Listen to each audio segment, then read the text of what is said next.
In the interrogation rooms of post-war Germany, Allied officers asked returning prisoners a question that seemed almost absurd. What surprised you most about captivity? The answers varied. Some spoke of cleanliness. Others mentioned books. But one response appeared again and again in different voices, different accents, all carrying the same bewildered tone. The bacon. Not torture, not cruelty. Bacon. This is the story of how America waged its strangest war, not with bullets or bombs, but with breakfast. How enemy soldiers were defeated not through starvation, but through abundance. How the greatest weapon against fascism wasn't a tank or a plane, but a simple question forced into the minds of German women prisoners. What if everything we were told was a lie? May 1945. Germany lies in ruins, 600,000 civilians dead from Allied bombing, cities reduced to rubble, children begging for scraps of coal in streets where buildings once stood. In this landscape of devastation, a trainload of German women, soldiers without weapons, auxiliaries without a war, crosses into American custody, expecting the worst. Instead, they smell bacon. This is the story of psychological warfare at its most subversive. The story of 10,000 women who served the Third Reich in signal operations, anti-aircraft batteries, and administrative roles. Women who had been taught that capture meant violation and death. Women who found themselves in a cognitive war more brutal than any they'd imagined. A war where the enemy's greatest weapon was proving their propaganda wrong, one meal at a time. The bacon was just the beginning. The women of the Reich. Before we smell the bacon, we must understand the hunger. The women who would become prisoners of war were forged in a Germany that had weaponized every citizen. By 1943, as the Wehrmacht bled on two fronts, the Third Reich demanded more than just soldiers. It needed an entire nation at arms. Women, previously relegated to Kinder, Küche, Kirche, children, kitchen, church, were suddenly indispensable. Approximately 10,000 women served in the SS Helferinnen Corps, the SS Women's Auxiliary Corps. Another 15,000 worked as police auxiliaries. These weren't soldiers in the traditional sense. They couldn't carry rifles into combat. But they were soldiers nonetheless. Essential cogs in the Wehrmacht's vast machinery of war. In the signal bunkers beneath Berlin, young women like our protagonist, we'll call her Greta, sat before radio equipment, intercepting Allied transmissions. The work was tedious, endless, punctuated by moments of terror when Allied bombers turned night into day. Headphones pressed against their ears, they listened to enemy voices planning their destruction. They transcribed coordinates, decoded messages, their fingers cramping from the relentless pace. On the flak towers ringing German cities, other women operated searchlights for anti-aircraft batteries. They stood in the cold, scanning skies for the bomber formations that came with mechanical regularity.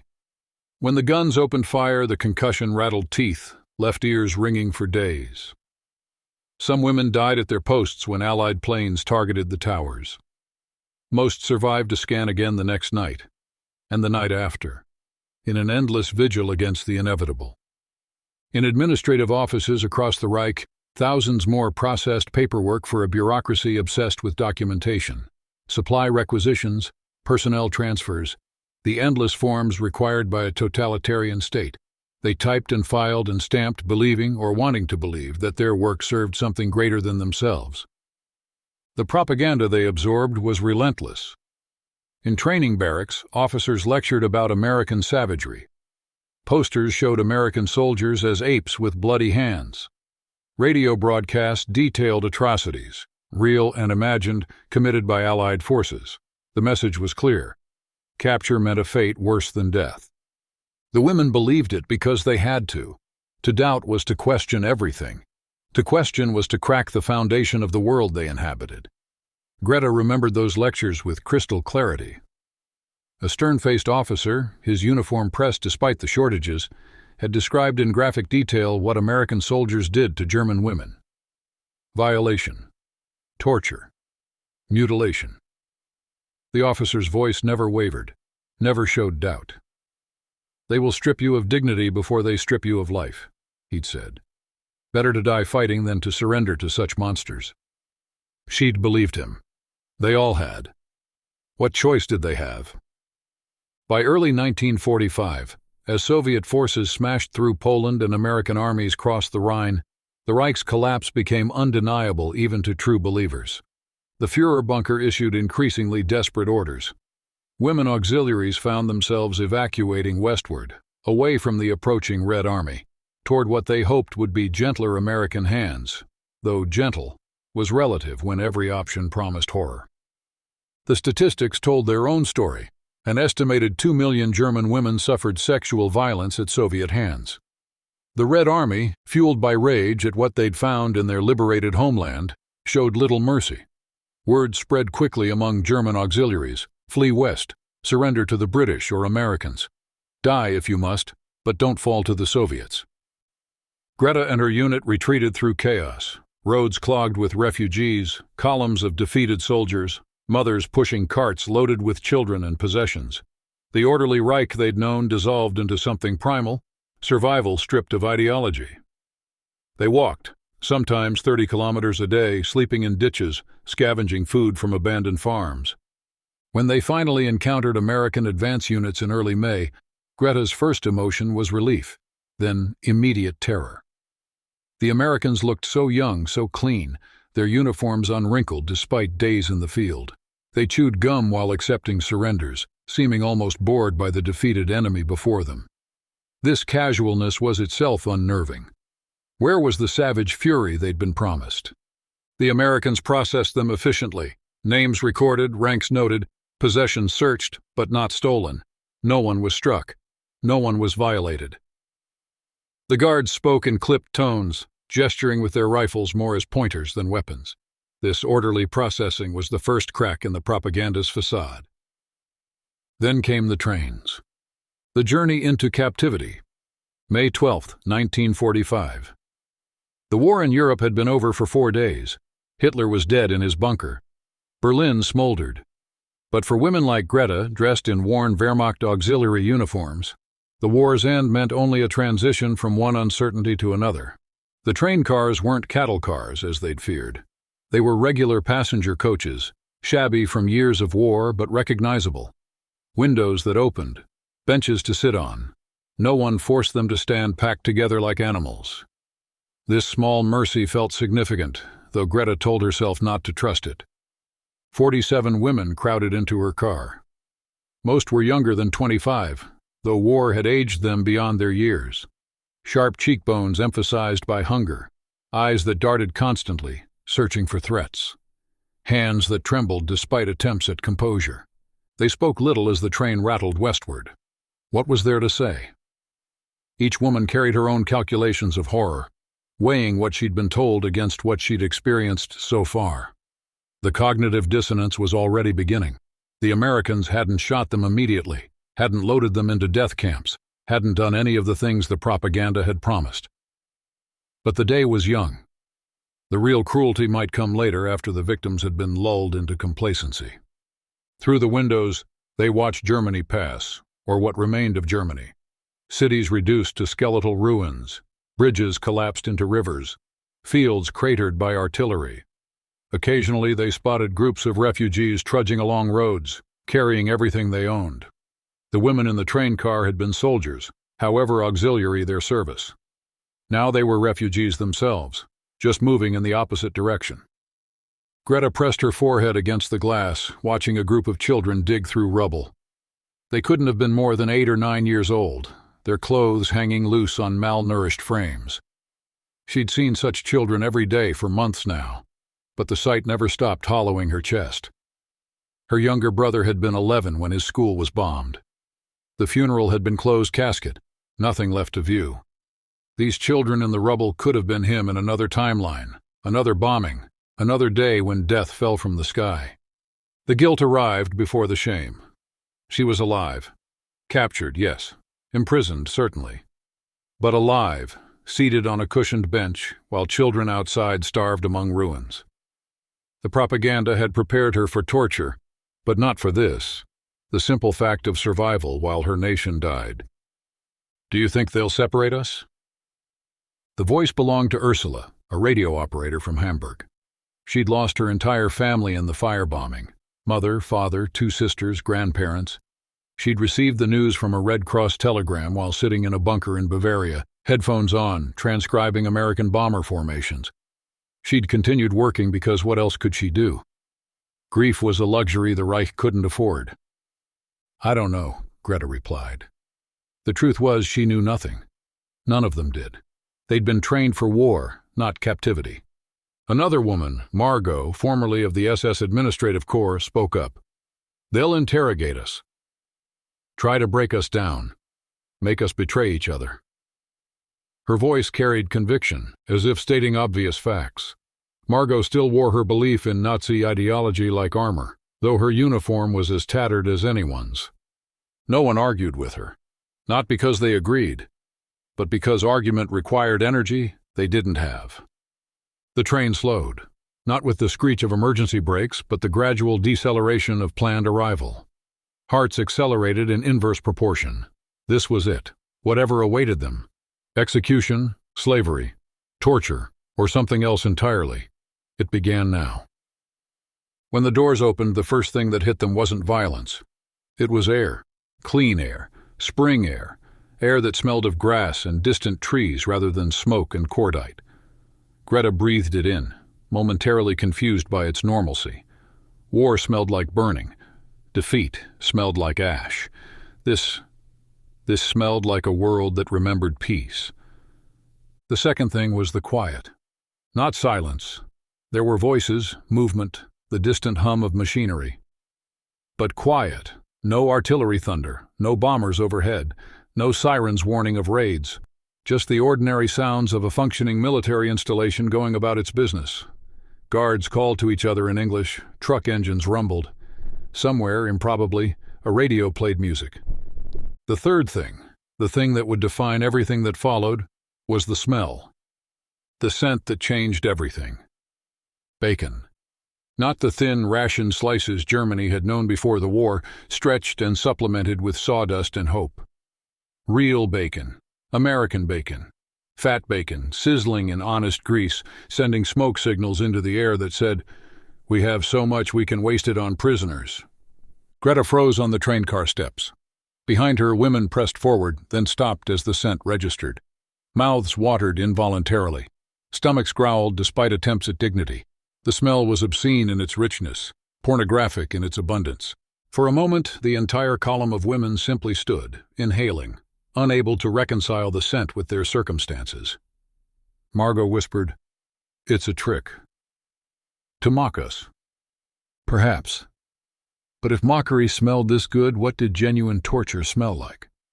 The guards, young American soldiers, most barely out of their teens, gestured for the women to form lines. "Bitte schnell," one attempted in broken German. "Please hurry." The courtesy of please was itself remarkable. Enemy soldiers didn't say please, they moved as ordered. Muscle memory from years of following commands.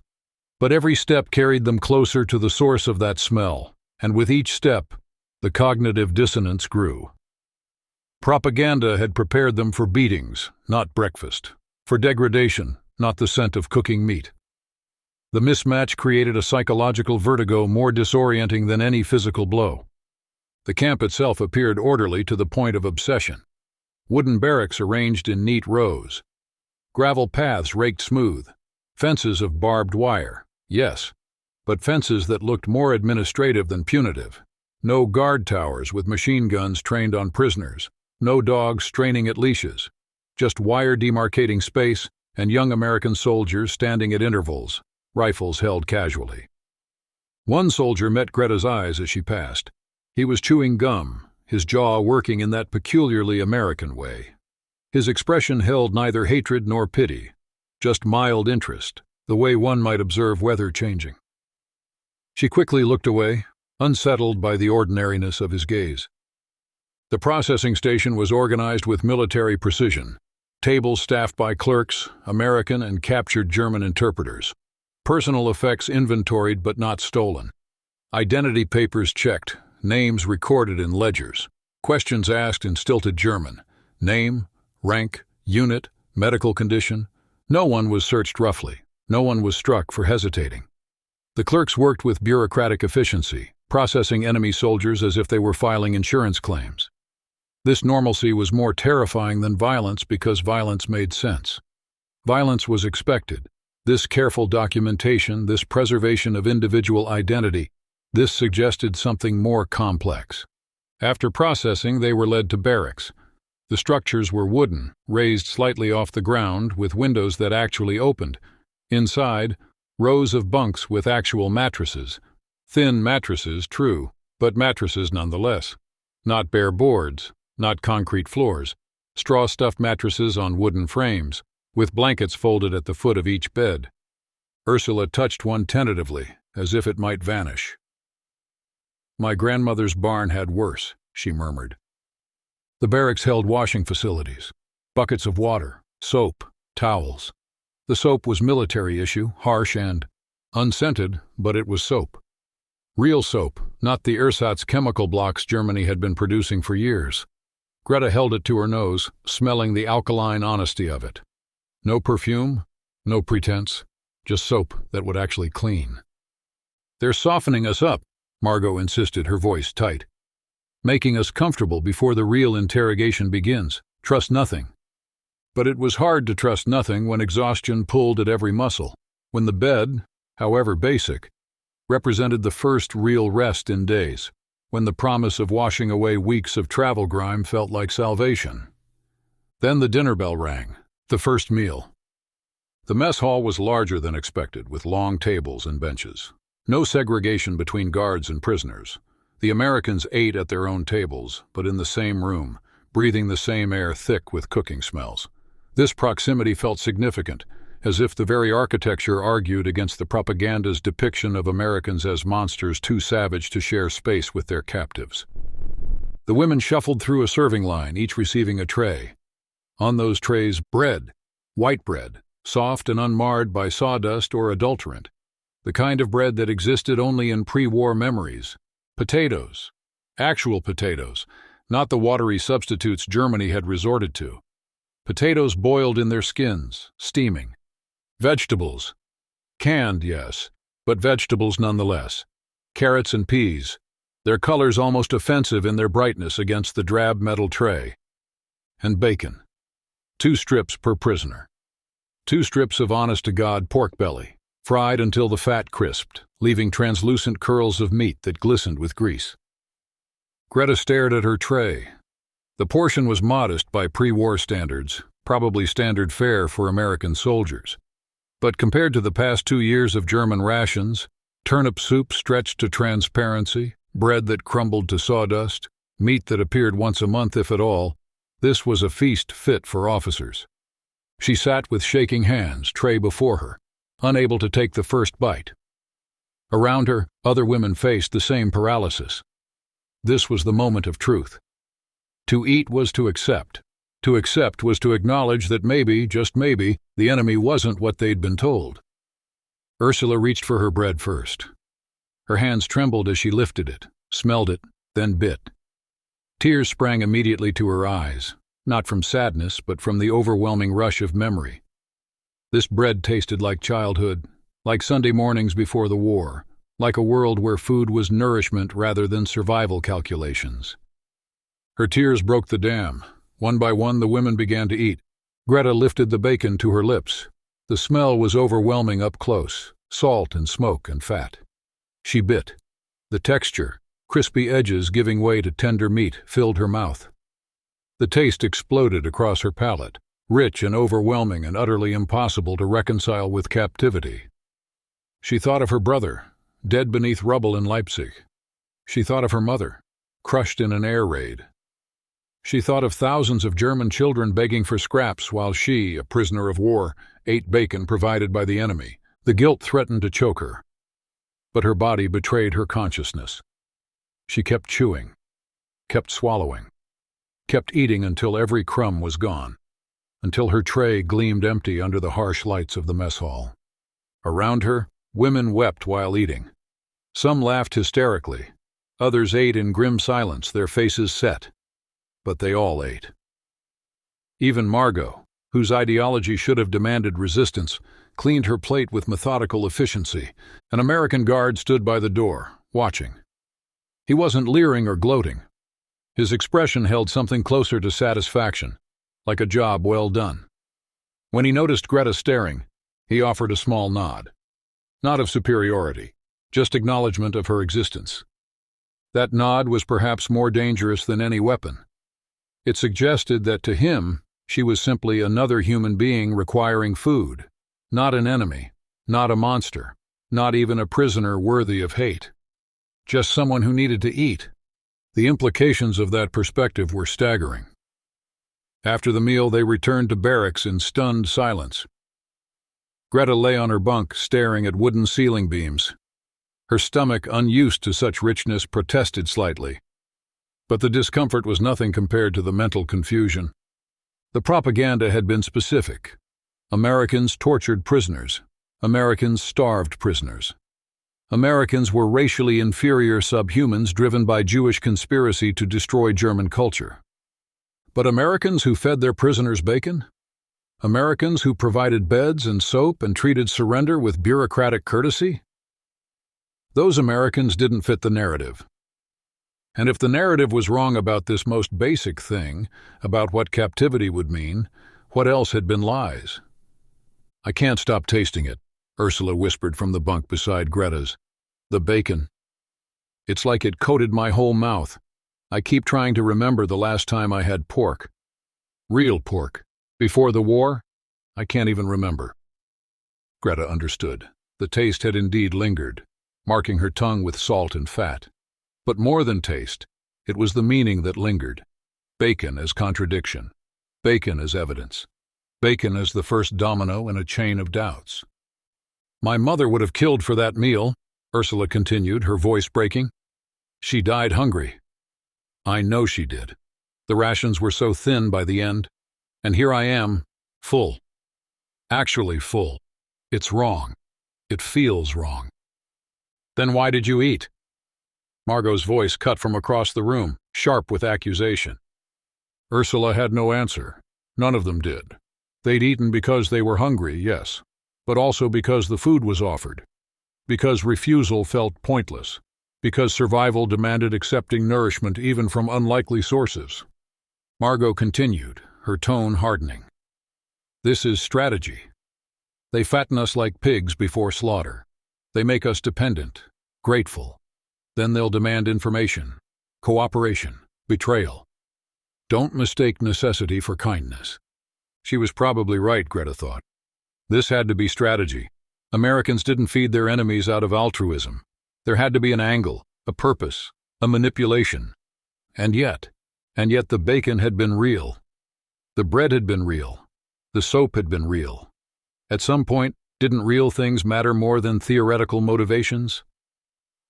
As darkness settled over the camp, lights clicked off in sequence. Guard footsteps outside maintained their steady patrol. Somewhere distant, music played. American jazz, its syncopated rhythms alien but not unpleasant. Greta closed her eyes, but sleep resisted. Her mind wouldn't quiet. It kept circling back to the same troubling question. If the Americans were capable of this, of order, of adequate provisions, of treatment that hewed to Geneva Convention standards, then what else might they be capable of? And if they were capable of humanity toward their enemies, what did that make Germany's propaganda? What did that make her service to the Reich? What did that make the war itself? The questions hurt worse than hunger ever had, because hunger had been simple. You were hungry. You needed food. You struggled to survive. Clear, uncomplicated, brutal but comprehensible. This abundance, this order, this absence of expected cruelty, this demanded she reconsider everything, and reconsidering everything meant confronting the possibility that she'd fought for lies. Across the room, someone began quietly crying. The sound was muffled, ashamed, but unmistakable. Others likely pretended not to hear. But Greta listened, recognizing in those suppressed sobs her own internal crisis-given voice. The bacon had been the first weapon. But the real attack on their certainties was just beginning. Because tomorrow would bring not just more food, but something far more dangerous. Education. Ideas. Exposure to the truths they'd been sheltered from. The Americans weren't starving their prisoners because they didn't need to. They had something more effective than deprivation. They had proof that another world was possible. A world where even enemies were fed. A world where power didn't require cruelty. And that world, glimpsed through the simple act of breakfast, would prove more devastating to Nazi ideology than any physical torture could ever be. The taste of bacon lingered, not just on Greta's tongue, but in her mind. A flavor of cognitive dissonance, of truths colliding, of a worldview beginning its slow, painful collapse. She finally slept, but her dreams were troubled, full of her brother's face, her mother's last words, and the incongruous sizzle of meat in an American pan, frying away the certainties that had sustained her through war. The first Monday in captivity arrived with the clang of a bell at 0600 hours. Not the frantic alarm of air raid sirens, but a measured, almost cheerful ring announcing the start of a day. Greta woke disoriented, momentarily forgetting where she was. Then memory returned. Captive. America. Bacon.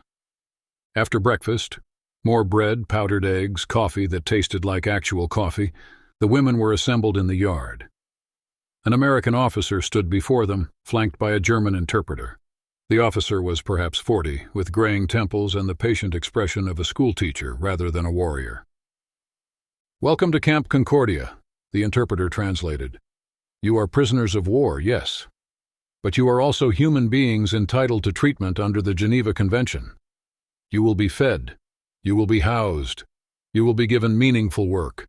And," he paused for emphasis, "you will be given the opportunity to learn."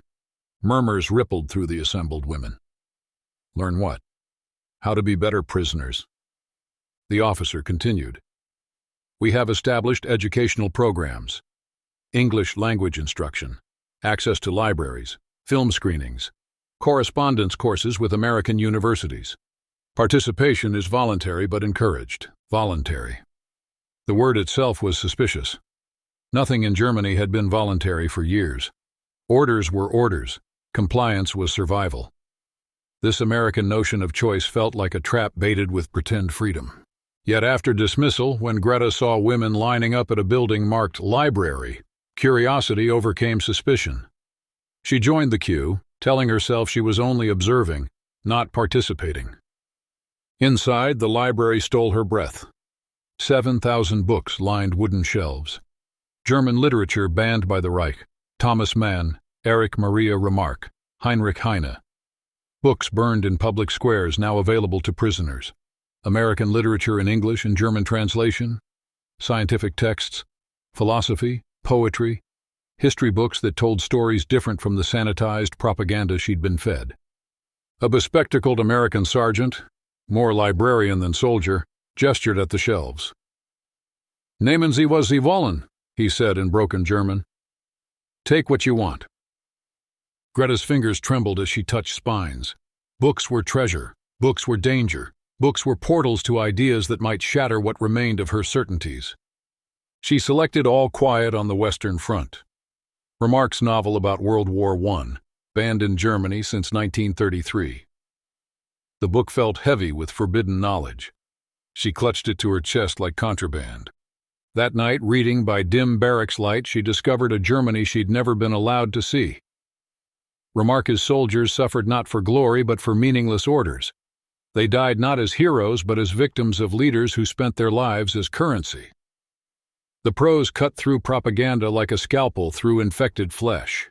She read until her eyes burned. Read until words blurred. Read until the voice in her head was no longer her own but Remarque's protagonist, asking the same questions she'd been afraid to voice. What did we die for? What did it mean? Why did we believe? The English classes began Tuesday morning in a converted mess hall. Wooden benches faced a chalkboard where Sergeant William Morrison, a former high school teacher from Ohio, wrote the alphabet in careful block letters. "Good morning," he said slowly, enunciating each syllable. "Guten Morgen." The 40 women in the classroom stared back with varying degrees of hostility, confusion, and curiosity. Why learn the enemy's language? To better understand orders? To prepare for interrogations?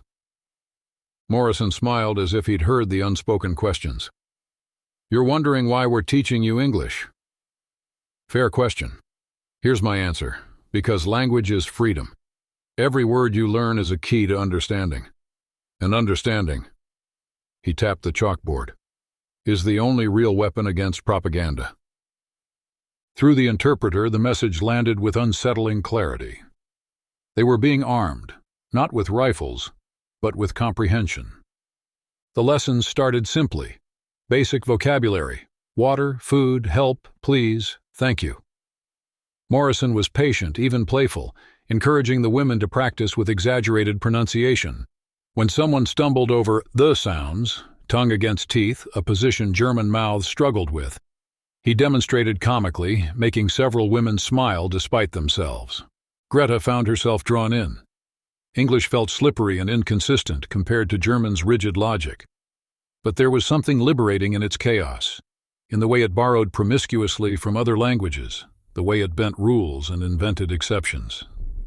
It was a language that had never goose-stepped to anyone's orders. By the second week, they were constructing simple sentences. My name is... I am from... I work in... Morrison introduced American idioms that didn't translate cleanly. Piece of cake.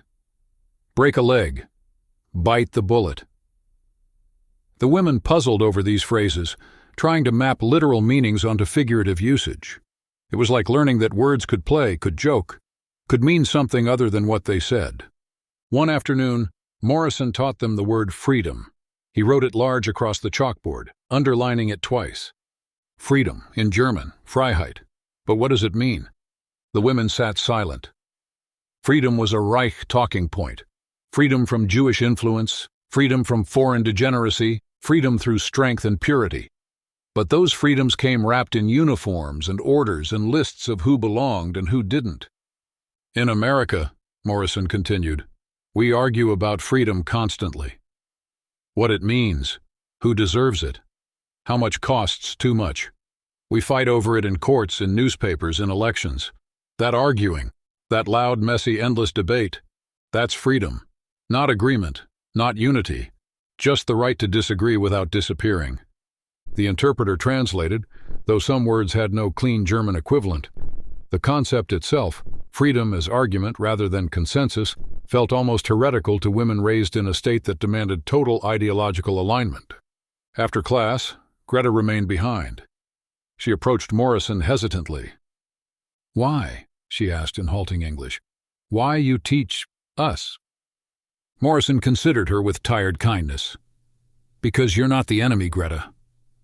The ideas you were fed, those are the enemy. You're just people who got lied to, same as people everywhere who believe what they're told by people in power. He paused. If we can teach you to think in another language, maybe you'll think different thoughts. And different thoughts, he smiled. Those are the real weapons. The statement should have offended her. She should have defended the Reich, her service, her beliefs. But the words wouldn't come. Because standing in an American classroom, learning English, eating regular meals, she'd already started thinking different thoughts. And those thoughts scared her more than any physical threat. The film screening was announced for Thursday evening, attendance mandatory. The women filed into the mess hall where a projector had been set up, its reel already threaded. Guards stood at exits, not as threat, but as emphasis. This was not optional entertainment. The lights dimmed, the projector clattered to life. No introduction, no warning, just images. The first shots showed gates, iron gates with German words. Arbeit macht frei. Work sets you free. Greta recognized the phrase, though she'd never questioned what lay behind those gates. Labor camps, they'd been told, necessary for the war effort. Jews and other enemies of the Reich working to support German victory. What followed made several women vomit. Bodies. Mountains of bodies, skeletal and twisted. Not soldiers killed in combat, but civilians. Men, women, children, starved to the point where they no longer looked human. Skin stretched over bones. Eyes sunken into skulls. Limbs like branches. The camera didn't look away. It documented methodically. Ovens built for burning human remains. Gas chambers disguised as showers. rooms filled with confiscated belongings. Shoes, eyeglasses, hair, suitcases labeled with names of people who'd never reclaimed them. American soldiers walked through the footage, their faces stunned and sick. These weren't actors. This was documentation. Proof captured on film by military cinematographers accompanying liberating forces into Bergen-Belsen, Buchenwald, Dachau. Survivors stared at cameras with expressions beyond description. Not relief, not joy, just the hollow gaze of people who'd witnessed hell and somehow remained breathing. The projector's soundtrack carried only ambient noise, bootsteps, murmured conversations, the sounds of discovery and horror. No narrator explained what they were seeing. The images spoke for themselves in a language more brutal than any words. Greta sat paralyzed. Her mind tried to reject what her eyes witnessed. Propaganda, she thought desperately. Fake, stage sets, actors in makeup, because the alternative, that this was real, that her nation had done this, that she'd served the architects of such systematic murder, the alternative was unthinkable. But the camera didn't lie. It couldn't lie, not with this level of detail. The bodies were too many, too consistent in their emaciation. The survivors too genuine in their trauma. The American soldiers too visibly shaken. Beside her, Ursula wept openly. Others sat stone-faced, their expressions locked against emotion. Margot's face had gone pale, her earlier certainties cracking like thin ice under weight. When the film ended, after 47 minutes that felt like hours, the lights stayed off for a moment. The projector's bulb threw shadows against the wall. No one moved. No one spoke. The silence held more horror than screaming. Finally, an American officer stood, not Morrison, but a colonel with combat ribbons on his chest. He didn't speak. He simply gestured to the projector, then to the women, then walked out. The message was clear. This is what you served. This is what you defended. This is what your nation became. The women filed out in stunned silence. Some went immediately to bathrooms to vomit. Others returned to barracks and lay staring at ceilings. A few gathered in corners, whispering denials. How do we know it's real? How do we know they didn't create this, but deep down they knew?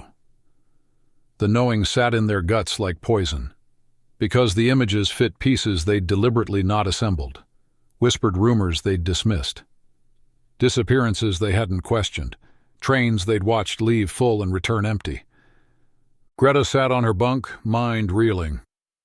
She thought of her work in signal operations, intercepting communications, routing orders. Had her work supported this? Had her typing and filing and transcribing helped build these camps? She'd been such a small cog in such a large machine. Surely her individual actions hadn't contributed to this. But she'd been a cog, willingly, proudly even. She'd believed she was serving something greater, protecting German culture, fighting for survival against encircling enemies. What if the greatest threat had been inside Germany all along? What if the enemy had never been outside the borders but sitting in Berlin, wearing uniforms, issuing orders that ended in the images she'd just witnessed? The bacon she'd eaten for dinner suddenly felt obscene. They'd been fed pork while human beings were starved to death in camps bearing German words. The contrast wasn't just ironic. It was damning. The enemy fed prisoners while Germany killed its own civilians by the millions. That night sleep came reluctantly and brought nightmares. Greta dreamed of gates and ovens and her brother's face among the skeletal bodies, his eyes asking, "Did you know? Did you help?" She woke gasping, unsure if she could ever sleep peacefully again. The Special Projects Division. What the women didn't know, what they couldn't know, was that every aspect of their captivity had been carefully designed. Behind the bacon, behind the English lessons, behind even the horrific films, was the Special Projects Division, established September 6, 1944, specifically to wage psychological warfare through re-education. The strategy was brilliant in its simplicity. Prove that democracy worked better than fascism by demonstrating it rather than arguing it. Feed prisoners well to show American abundance. Teach them freely to show American openness. Treat them fairly to show American values. But it went deeper. The SPD's real goal wasn't to Americanize German POWs, but to democratize them, to create a nucleus of Germans who'd experienced alternatives to totalitarianism and might carry those experiences back to rebuild post-war Germany. Camp Concordia, where Greta and her fellow prisoners were held, exemplified the program's scope.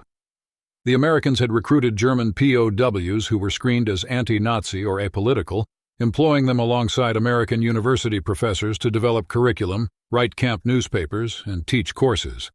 The prisoners, male and female from various camps, had established their own university. 300 courses taught by 175 instructors, 50 of whom held PhDs. Partnerships with American universities validated the coursework. 15 German universities had already agreed to honor credits earned in captivity. The library's 7,000 books weren't random. They were curated to expose prisoners to banned ideas, democratic philosophy, critical thinking. The English classes weren't just language instruction. They were cognitive reprogramming, teaching a language that came from a culture of debate rather than diktat. Even the films, brutal as they were, served a purpose beyond documentation. They created cognitive dissonance so severe that prisoners had to either rebuild their worldview or retreat into denial. Most, confronted with irrefutable evidence, chose reconstruction. The bacon was part of this too. The Special Projects Division had calculated that POWs receiving 3,200 calories daily, exceeding American military rations, would be content and easier to control, as one chaplain explained. But more importantly, well-fed prisoners could see for themselves that American abundance was real, that democracy could afford generosity even toward enemies. It was psychological warfare at its most sophisticated, not breaking prisoners down through deprivation, but building them up through exposure to an alternative way of life, making them complicit in their own re-education by offering choices: attend class or don't, read or don't, learn or don't. But the offer itself proved that choice existed, a radical concept for people raised under totalitarianism. The program wasn't without opposition. Many American guards and administrators viewed German POWs as enemy monsters who deserved punishment, not education. Some camps, lacking strong SPD oversight, saw Nazi prisoners murder anti-Nazi inmates, establish courts of honor, and intimidate any cooperation with American authorities. At least 5 German POWs were murdered by fellow prisoners for anti-Nazi views. Gestapo-style units operated within camps, identifying collaborators and forcing suspected traitors to suicide. Nazi spokesmen controlled communication between prisoners and guards, translating orders in ways that maintained their power. The Americans struggled to counter this because guards were often the bottom of the barrel. Men rejected from combat duty, untrained, unable to speak German, poorly equipped to recognize or resist Nazi organizing. The perimeter system of guarding camps, patrolling outside rather than inside the wire, gave Nazi prisoners free rein within barracks. But at camps like Concordia, where the SPD maintained strong oversight, the program worked. Prisoner demographics told the story. 25% fanatical Nazis who resisted everything. 15% openly anti-Nazi who embraced re-education. 60% politically neutral who gradually softened toward American values. That 60% was the target. Not the hardened ideologues, but the ordinary Germans who'd fought because they were told to, believed because alternative information was forbidden, served because compliance was survival. Give them food, knowledge, and safety, and many would reassess the propaganda they'd absorbed. Greta, though she didn't know it, was exactly this target demographic. Not a true believer but a compliant citizen, not a fanatic but a pragmatist. Someone who would believe new evidence if it accumulated sufficiently. The SPD was betting they could accumulate enough evidence to tip her worldview. The bacon was the opening salvo. The education was the sustained campaign. And the films, those brutal, undeniable films, were the knockout blow. The resistance within. Not everyone accepted re-education willingly. For every woman like Greta, struggling toward new understanding, there was another like Margot, doubling down on Nazi ideology. 3 weeks into captivity, tensions within the barracks reached a breaking point. It started with a copy of the camp newspaper, Der Ruf, The Call, published by German prisoners under American supervision. The paper ran articles questioning Nazi philosophy, discussing democratic governance, analyzing how propaganda functioned. It was thoughtful, German-language journalism produced by educated POWs for their peers. Margot tore the paper to shreds publicly in the barracks. "Traitors' words," she spat. "Written by men who've sold their souls for American bread.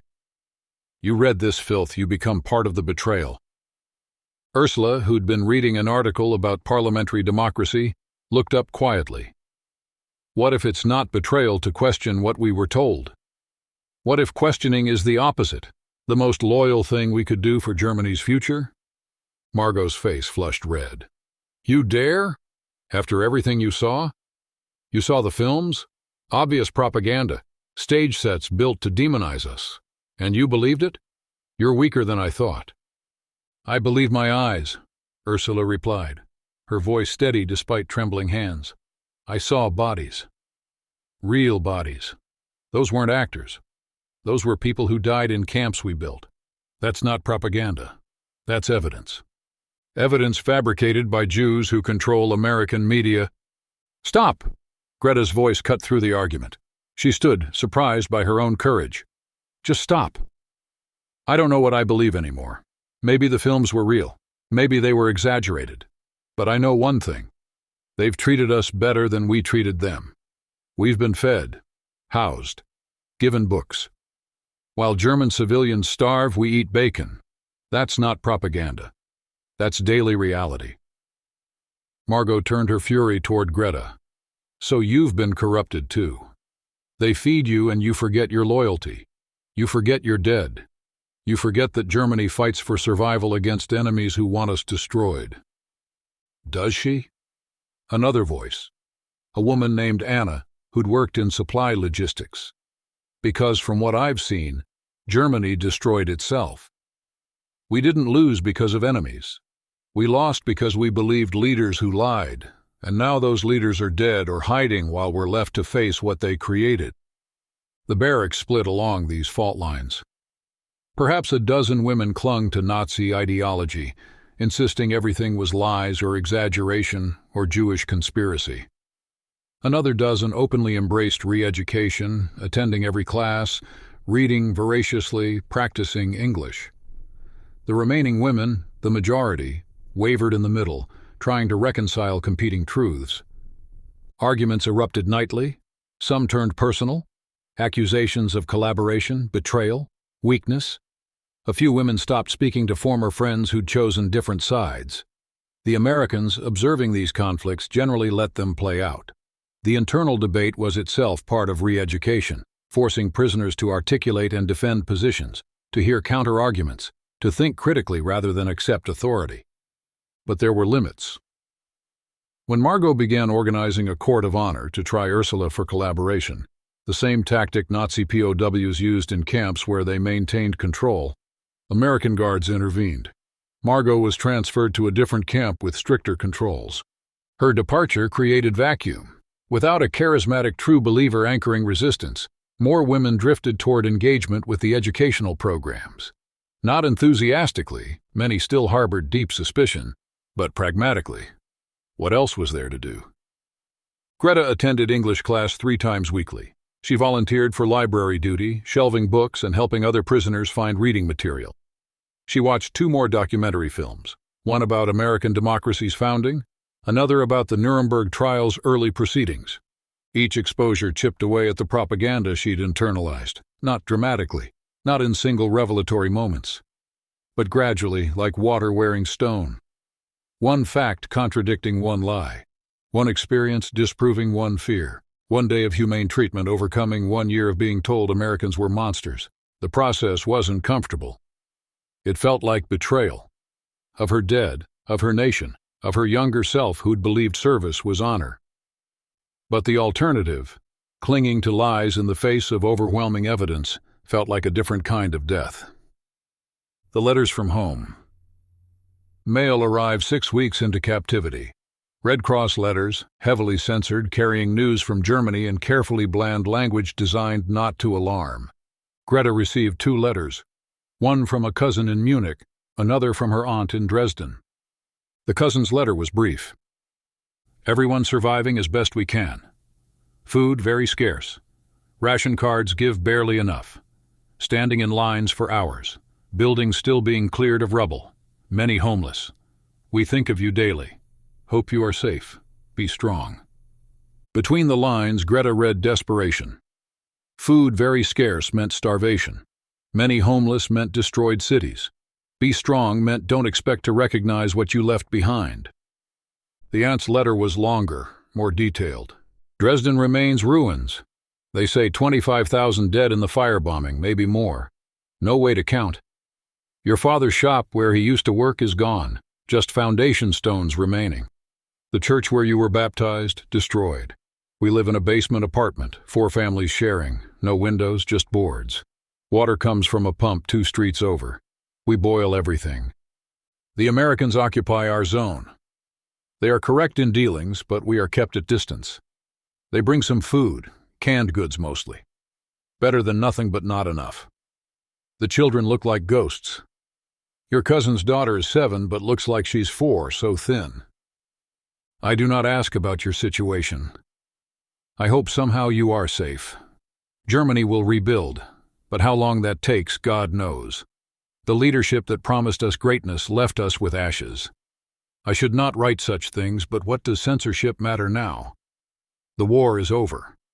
The truth can finally be spoken. We were lied to. We believed and we lost everything. Come home when they release you. We need every hand to rebuild what was destroyed. Greta read the letter 3 times. The aunt's words, "We were lied to," echoed her own growing conclusion. But to see it written by someone who'd stayed in Germany, who'd suffered through the war's final collapse, gave it different weight. She wasn't the only one crying over letters. Throughout the barracks, women absorbed news of destroyed cities, dead relatives, starving children. The contrast with their own situation became impossible to ignore. They'd been fed while Germany starved. They'd slept in beds while their families huddled in basements. They'd learned English while German children learned to dig through rubble for scraps. Survivors' guilt mixed with shame, creating a toxic emotional cocktail. Some women stopped eating for days, unable to stomach bacon while reading about family members living on potato peels. Others grew angry, at Germany for losing, at the Americans for winning, at themselves for being captured instead of dying honorably. Greta fell into the first camp. The day after receiving her letters, she pushed her breakfast away untouched. Sergeant Morrison noticed. "You need to eat." "I can't," she replied in halting English. "My family, they have nothing. I have this, is wrong." Morrison sat across from her, his expression gentle but firm. "Your family would want you to eat. Starving yourself doesn't feed them. It just means 2 people suffering instead of 1. "But I am enemy." "You feed enemy better than we feed our people." "Why?" "Because," Morrison said carefully, "we believe that even enemies deserve basic humanity. That's the difference between us and, well, between us and what your leaders created. We don't need to starve you to prove we won. We already won. This," he gestured at the uneaten food, "this is us proving that winning doesn't require cruelty." The logic was sound but didn't ease the guilt.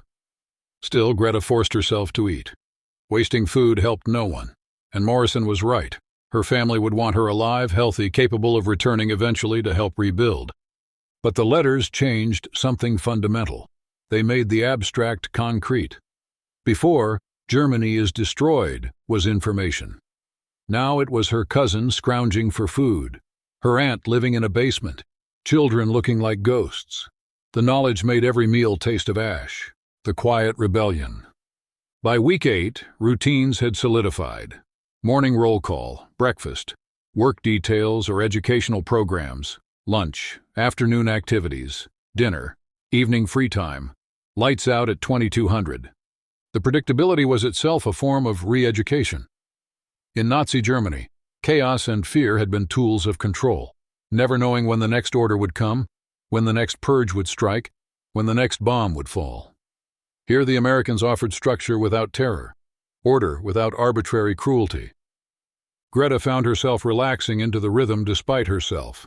She attended English class religiously, Her vocabulary grew: justice, liberty, representative government, free press, due process. Each term opened conceptual doors she hadn't known existed. She read voraciously. The Diary of Anne Frank devastated her, a Jewish girl her own age, hiding in an attic, writing about hope while death hunted her. Anne had been killed in Bergen-Belsen, the camp from the first documentary. A girl who'd wanted to be a writer, who'd believed in human goodness, murdered in the system Greta had served. She read American history and discovered a nation built on ideals it continually failed to live up to but kept trying. Slavery, discrimination, injustice, but also amendments, court decisions, protests that led to progress. Democracy was messy, hypocritical, frustrating, but alive in ways fascism never could be. In small group discussions, organized by the Americans but prisoner-led, Greta debated with others about what they'd learned. What was freedom? What was justice? How did societies prevent dictatorships? What responsibilities did citizens have? These conversations felt revolutionary. Not because they reached definitive conclusions, they rarely did, but because they existed at all. The act of questioning, disagreeing, reconsidering. This was democracy in action. One evening, Anna posed a question that silenced the group. When we go back, what do we tell them? That we ate well while they starved? That we learned English while they dug through rubble? That the enemy treated us better than our own leaders did? No one had an answer, because the truth would sound like collaboration. Worse, it would sound like ingratitude toward those who'd suffered outside captivity. How could they explain that imprisonment had been in some ways salvation? We tell them what we learned, Ursula finally said. Not about the food or the classes. About the lies. We were taught Americans were monsters. They're not. We were taught democracy was weak. It's not. We were taught questioning authority was betrayal. It's not. We tell them that everything we believed was constructed on lies, and rebuilding Germany means building on truth instead. They'll hate us for it, Anna replied quietly. Probably, Ursula agreed, but we'll be right. And that has to count for something. Greta wondered if being right would be enough when facing people who'd lost everything while she'd been fed bacon and taught English. But Ursula had articulated something important. Their responsibility wasn't to make themselves liked. It was to carry truth back into the ruins. The breaking point. 3 months into captivity, a new documentary arrived. This one focused specifically on women's roles in the Holocaust. Female guards at concentration camps, women who'd worked in administrative roles processing deportation orders, nurses who'd participated in euthanasia programs. Greta watched with growing horror as the film detailed how ordinary women, secretaries, nurses, guards, had enabled mass murder through small, bureaucratic actions. Typing orders, filing paperwork, maintaining records, following instructions without questioning destinations. The camera showed female guards at Bergen-Belsen, some no older than Greta. British liberators interviewed them, asking how they'd justified their work. The answers varied. I was following orders. I didn't know what was happening in other areas. I was just doing my job. Greta heard her own potential excuses echoed by women on the screen. She'd worked in signal operations, intercepting messages, routing communications. She'd told herself her work was technical, separate from ideology. But what if her intercepts had helped coordinate deportations? What if her routing had facilitated orders to camps? After the film, she returned to her bunk and lay staring at the ceiling. The guilt that had been building for weeks finally crested into something approaching breakdown.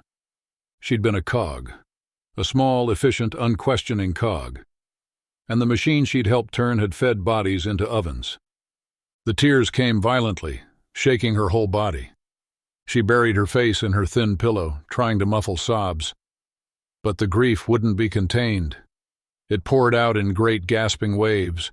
Grief for victims she'd never known, for a brother who'd died believing lies, for a nation that had lost its soul.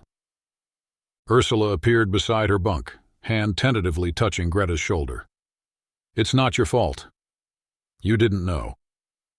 But I should have known, Greta choked out. Everyone should have known. We heard rumors. We saw deportations. We watched people disappear.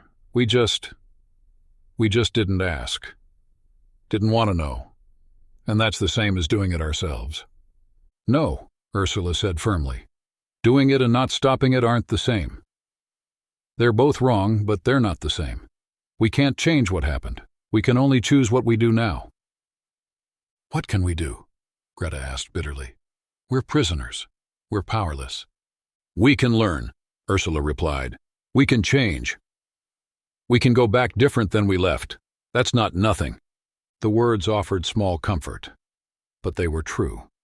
Greta couldn't undo her complicity, couldn't resurrect the dead, couldn't rebuild her nation from behind barbed wire, but she could learn from this captivity, could let it transform her, could carry that transformation back into Germany. It wasn't redemption, but it was something, a seed of possibility planted in the ashes of certainty. She slept eventually, exhausted by emotion, and when she woke, she attended English class again, read another book, had another debate about democracy and governance and human nature.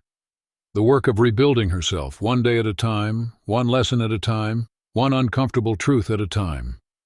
The bacon had been the first crack in her worldview. The education was widening that crack into a chasm. And somewhere in that growing gulf between what she'd believed and what she'd learned, a new person was emerging. Someone who could think critically, question authority, recognize propaganda, understand that enemies could be humans, that defeat could be liberation, that captivity could be education. The transformation wasn't complete. Wouldn't be for years. But it had begun. And that beginning, multiplied across thousands of German POWs and hundreds of American camps, represented perhaps the most successful psychological warfare campaign of the war. They'd been defeated by bacon, re-educated by books, transformed by truth, and when they returned to Germany, they would carry the most dangerous cargo of all, the lived experience that another way was possible. 4 months into captivity, the educational program reached full stride. What had started as basic English lessons had evolved into something unprecedented, a genuine university operated by prisoners for prisoners.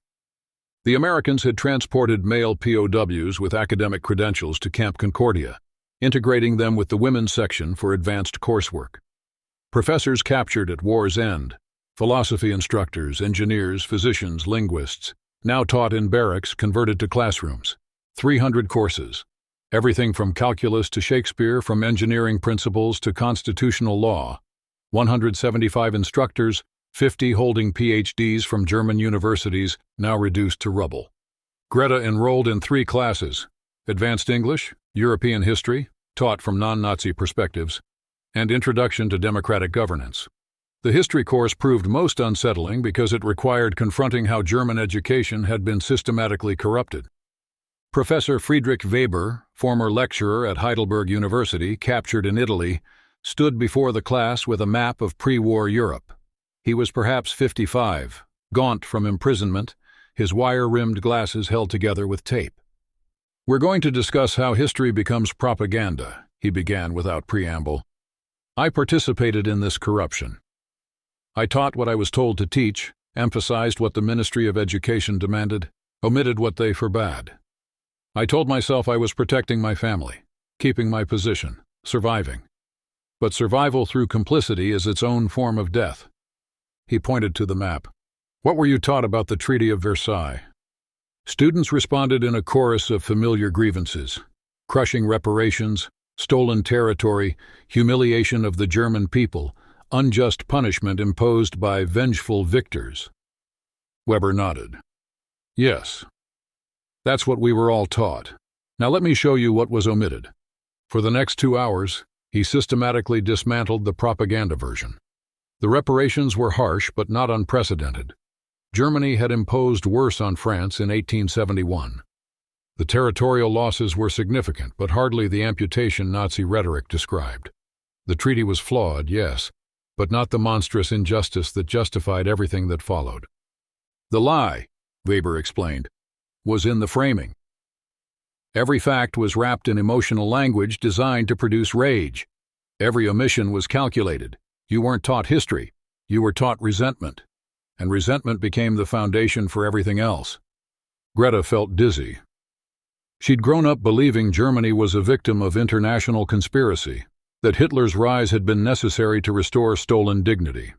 If that foundation was propaganda, careful, systematic, calculated propaganda, then what else had been constructed on lies? The democratic governance class, taught by an American professor named Charles Hartman in translated lectures, introduced concepts that felt almost alien: separation of powers, checks and balances. The idea that government should be limited and divided against itself to prevent tyranny. Democracy, Hartman explained, assumes that humans are flawed, that power corrupts, that no person or party can be trusted with absolute authority. So we build systems that force competing interests to negotiate, to compromise, to accept that they might lose today but can win tomorrow through persuasion rather than force. The concept seemed chaotic, inefficient. How could anything get done if power was constantly contested? Yet the evidence sat before them. America had mobilized industrial capacity that dwarfed Germany's, won a two-front war, and fed its prisoners bacon while doing it. Maybe inefficiency was a price worth paying for stability. But the classes weren't just intellectual exercises. They forced prisoners to confront personal complicity. In one session, Weber posed a devastating question. If you knew that following orders led to mass murder, would you have disobeyed? Silence. Then hesitantly, Anna spoke. We would have been shot, or sent to camps ourselves. Disobedience meant death. Perhaps, Weber acknowledged, but not always. Research shows that soldiers and functionaries who refused to participate in atrocities were rarely executed, usually reassigned, sometimes demoted, but not killed. The threat of death was exaggerated because the regime needed you to believe you had no choice, and you believed it because believing it absolved you of responsibility. The words landed like physical blows. Greta thought about her work in signal operations. If she'd refused, what would have happened? Probably reassignment, maybe imprisonment, but death? Probably not. And yet she'd never questioned, never refused, never even considered it. This is what we must carry forward, Weber continued. Not just knowledge of history, but understanding of our own capacity for compliance. We were not innocent, we were complicit, and recognizing that complicity, not to paralyze ourselves with guilt, but to ensure we never make the same choice again. That's the real education. The university offered something else too, hope. 15 German universities contacted through Red Cross channels had agreed to honor credits earned in captivity. Students who completed coursework and passed examinations would receive transcripts recognizable by post-war institutions. This meant the time in camp wasn't wasted. It meant prisoners could return to Germany with marketable skills, education, qualifications. It meant captivity could be transformed into opportunity. Greta threw herself into studies with near desperation. Partly because learning distracted from guilt. Partly because she recognized that whatever Germany rose from the ashes would need educated citizens capable of thinking critically. But mostly because each class, each book, each debate gave her tools to rebuild not just her nation, but herself. Not everyone welcomed enlightenment. For some prisoners, the psychological burden of re-education proved too heavy. Liesel had been a fervent Nazi, 22 years old. Recruited into SS auxiliary services at 18, she'd believed with the certainty of youth that the Reich represented humanity's best hope. She'd volunteered eagerly, worked tirelessly, reported co-workers she suspected of defeatism. The first month of captivity, she'd resisted everything, refused English classes, tore up library books, shouted at other prisoners who attended lectures. Margot's ideological twin, Liesel represented pure conviction untempered by doubt. But isolation erodes certainty. Slowly, reluctantly, she began attending classes, at first just to argue, to defend Nazi ideology against American lies. But argument required engaging with opposing ideas, and engaging with opposing ideas created tiny cracks. The documentary about concentration camps broke her. She'd insisted the films were fabricated. Then she saw footage of her hometown, a camp liberated just outside the city where she'd grown up. She recognized the landscape, the buildings, the German words on signs. This wasn't American fakery. This was her home. For 3 days, Liesel didn't speak, didn't eat. Lay on her bunk staring at ceiling boards as if they might reveal answers. On the 4th day, she tried to hang herself. Ursula found her in the latrine, belt around a pipe, unconscious but still breathing. American guards cut her down, rushed her to the camp infirmary. They saved her life, though she hadn't wanted saving. The suicide attempt rippled through the camp. The Americans increased psychiatric monitoring, assigned counselors to meet with prisoners showing signs of psychological distress. But the damage was done. Everyone now understood that knowing the truth could be lethal. Greta visited Liesel in the infirmary. The young woman looked diminished, face pale against white sheets, eyes empty of their former fire. "Why did you save me?" Liesel asked, voice hoarse. "Because you're alive," Greta replied simply. "Because surviving to rebuild is harder than dying. Because Germany needs people who've learned hard truths, not more martyrs to lies." "I helped them," Liesel whispered. "I believed. I reported people. What if someone I reported ended up in those camps? What if my reports killed them?" Greta had no comfort to offer, because the answer might be yes, and yes was unbearable. "Then you carry it," Greta said finally. "You carry what you did. You let it hurt, and you use that hurt to ensure it never happens again. That's all we can do." Liesel turned away, tears sliding silently down her cheeks. The incident forced Greta to confront her own psychological state. She'd been so focused on learning, on rebuilding her worldview, that she hadn't processed the trauma of having her entire belief system dismantled. The rage, the shame, the grief for time wasted serving lies. She requested a meeting with the camp psychiatrist, Dr. Sarah Klein, a Jewish-American officer whose family had fled Germany in 1938. The irony wasn't lost on Greta, a Jewish doctor helping Nazi prisoners maintain mental health. Dr. Klein's office was a converted storage room with a desk, 2 chairs, and a window overlooking the exercise yard. She was perhaps 40, with dark eyes that missed nothing. "Tell me what you're feeling," Klein said in fluent German. Greta struggled to articulate the chaos inside. "I feel split, like I'm 2 people. The person who believed and served, and the person learning to think differently. They can't both be real, but they're both me." "That splitting is normal," Klein replied. "Identity reconstruction is always painful. You're not becoming a different person. You're integrating contradictions. The woman who believed wasn't stupid or evil. She was deceived. The woman learning now isn't betraying her past. She's honoring truth." "But I was complicit. My work supported a regime that murdered millions." "Yes," Klein said bluntly. "You were. And you'll carry that forever. But complicity exists on a spectrum. You weren't giving orders. You weren't pulling triggers.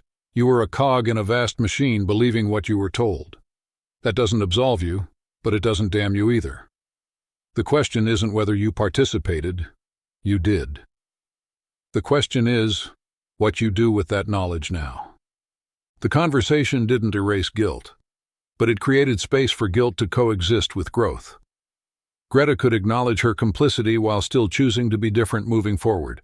The past couldn't be changed, but the future remained unwritten. As spring turned to summer, tensions emerged around a question no one wanted to ask: who had suffered more, prisoners in camps or Germans outside them? The women received more letters from home. Each brought new details of devastation, starvation, disease, infrastructure collapse, children dying from malnutrition, elderly freezing in unheated basements. The scale of civilian suffering was staggering. Yet the prisoners were healthy, federal educated, safe. This disparity created resentment, both internal and anticipated external. Internally, women felt crushing guilt for their relative comfort. Externally, they feared how their survival would be judged by those who'd suffered worse deprivation. One evening, a debate erupted in the barracks. "We're prisoners," Anna argued, "but we're treated better than free Germans. How is that fair?" "It's not fair," Ursula replied. But fairness isn't the point. The Americans are demonstrating that they can afford to feed prisoners while Germany can't feed citizens. It's a form of showing superiority. So we're propaganda tools, someone else interjected, living proof of American abundance. Greta listened, recognizing truth in all perspectives. They were prisoners, stripped of freedom, separated from families, uncertain of futures. But they were also beneficiaries of enemy generosity, eating while their people starved. Both things were true. Both things were unbearable. My sister wrote that her children cry at night from hunger, a woman named Hilda said quietly. She described their bellies swollen from malnutrition.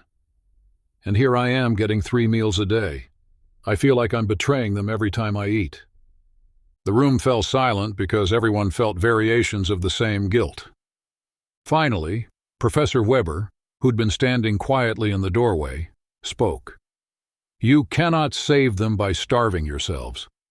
Your suffering doesn't reduce theirs, but your learning might eventually help rebuild what was destroyed. Don't mistake guilt for duty.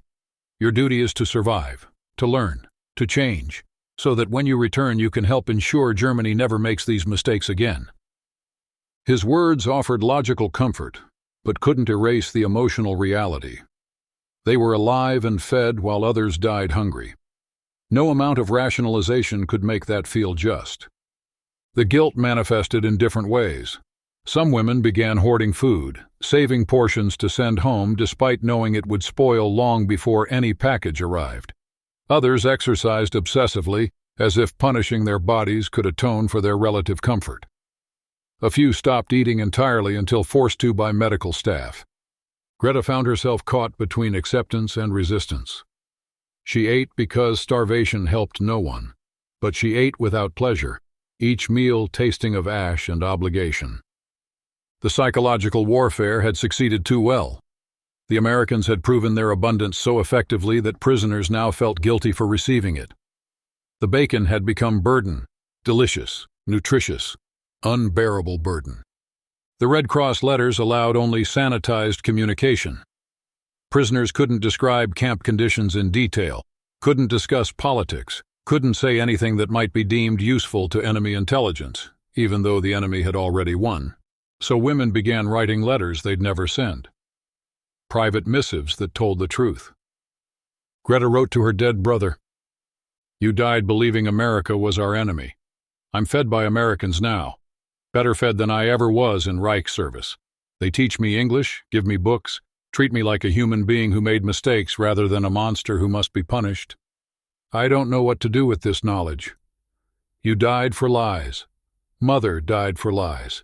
Millions died for lies. And I survived to learn the truth too late to save anyone. Do you hate me for being alive, for eating their food, for learning their language? I hate myself enough for both of us. But I hope, that if you could see this place, see how they treat prisoners, see how democracy actually functions, you'd understand why I'm learning.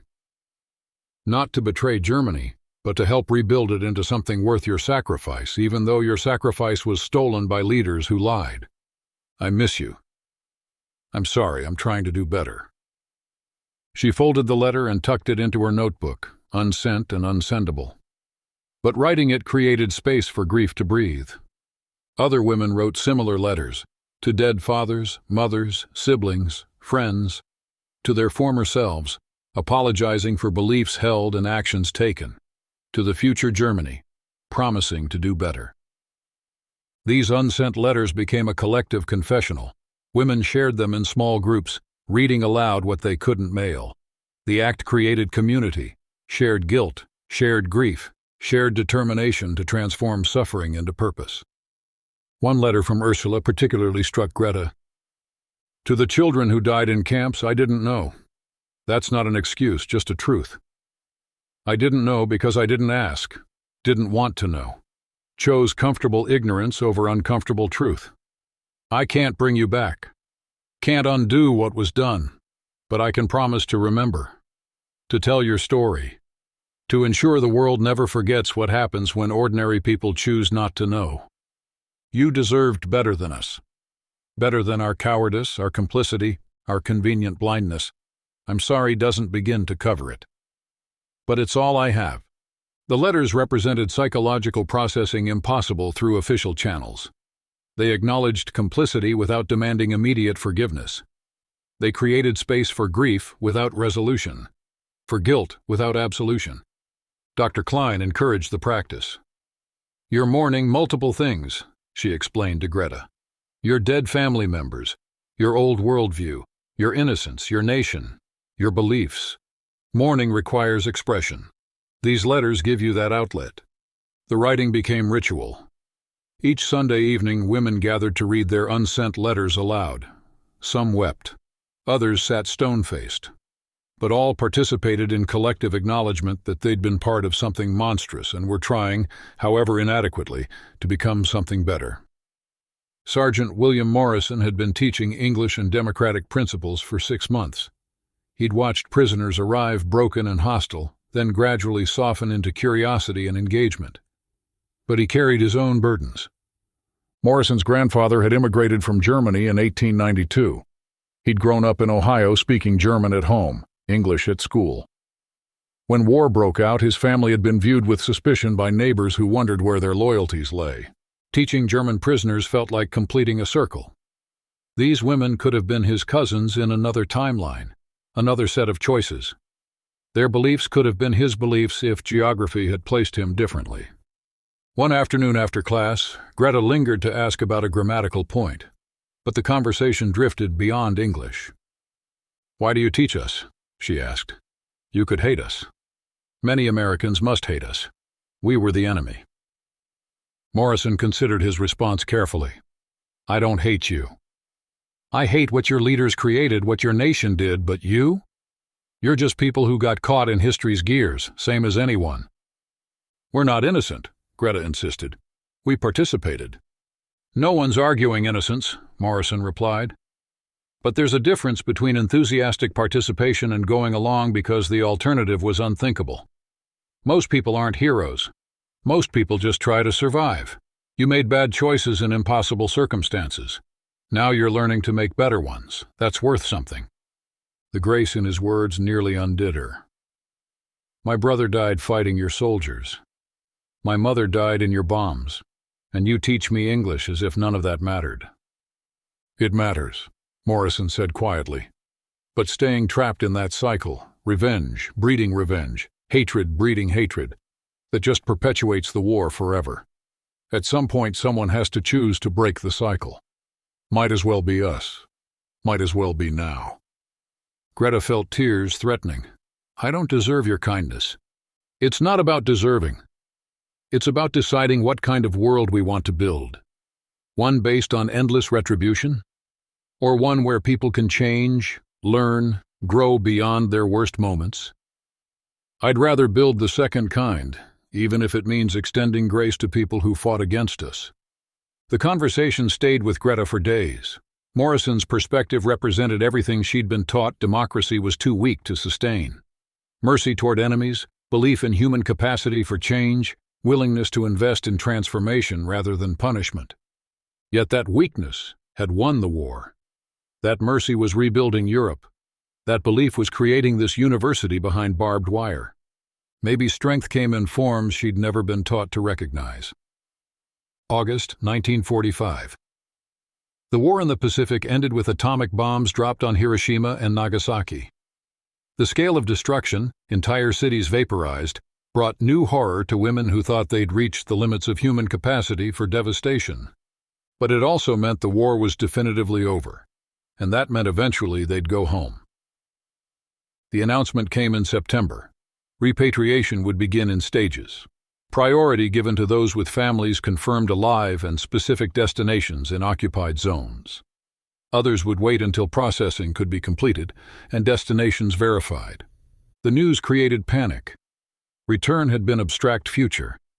Now it was concrete, approaching reality, and none of them felt ready. "What do we tell them?"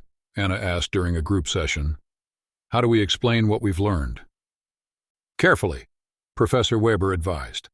"You'll be returning to a traumatized population that's lost everything. They won't want to hear that the enemy treated you well. They won't want to hear that Nazi ideology was wrong. They already know it failed, but knowing something failed isn't the same as believing it was fundamentally wrong. You'll need to be patient, strategic. Most importantly, you'll need to live differently rather than just preach differently. Greta knew he was right, but the prospect terrified her. She'd been transformed by captivity. But Germany outside these fences remained largely unchanged in mindset, just defeated, hungry, and desperate. The women began preparing for departure in ways both practical and psychological. They compiled notes from classes, memorized English vocabulary, discussed how to apply democratic principles in authoritarian contexts. They made plans to stay connected, to support each other during reintegration, but mostly they wrestled with the question of identity. Who were they now? Still German, but changed. Still former soldiers, but re-educated. Still complicit in atrocities, but committed to different futures.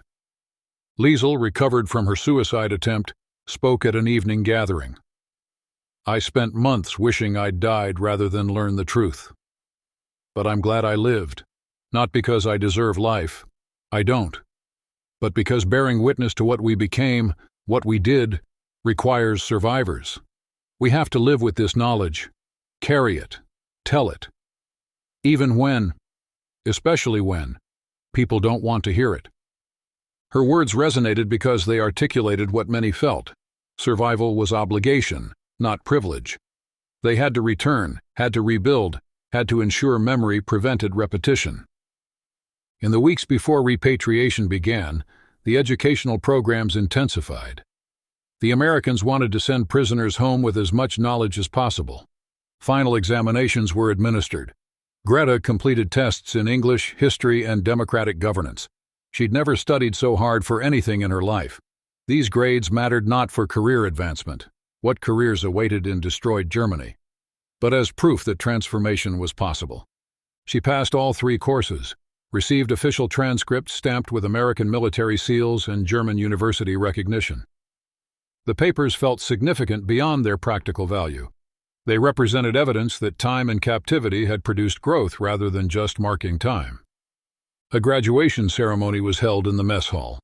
137 women received certificates for completed coursework. Professor Weber gave the commencement address. You are returning to a Germany that no longer exists. The physical nation you knew is rubble. The ideological nation you served is ashes. Everything must be rebuilt from scratch. This is devastating, but it's also opportunity. You have been given tools most Germans lack: education in critical thinking, exposure to democratic principles, understanding of how propaganda functions.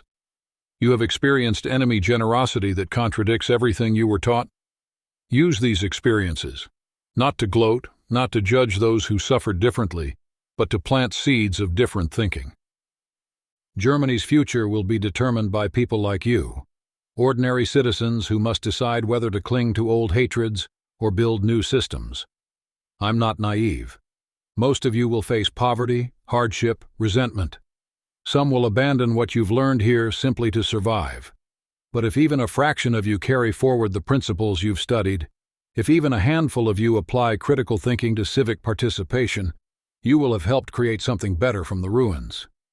You were defeated by military force, re-educated through psychological warfare, transformed by exposure to alternatives. That transformation is yours to keep or discard. Choose wisely. The ceremony ended with the American national anthem, followed by Deutschland über alles, sung with new awareness of its fraught lyrics. The juxtaposition felt appropriate, honoring both nations while recognizing the complicated relationship between them. The night before the first group departed, the Americans served a farewell meal: steak, potatoes, vegetables, bread, and bacon, crispy strips arranged beside scrambled eggs, a final reminder of the scent that had greeted them 9 months earlier. Greta stared at her plate, remembering her first breakfast in captivity. The shock, the guilt, the overwhelming cognitive dissonance. Now the bacon tasted different. Not less rich, not less delicious, but weighted with meaning beyond nutrition.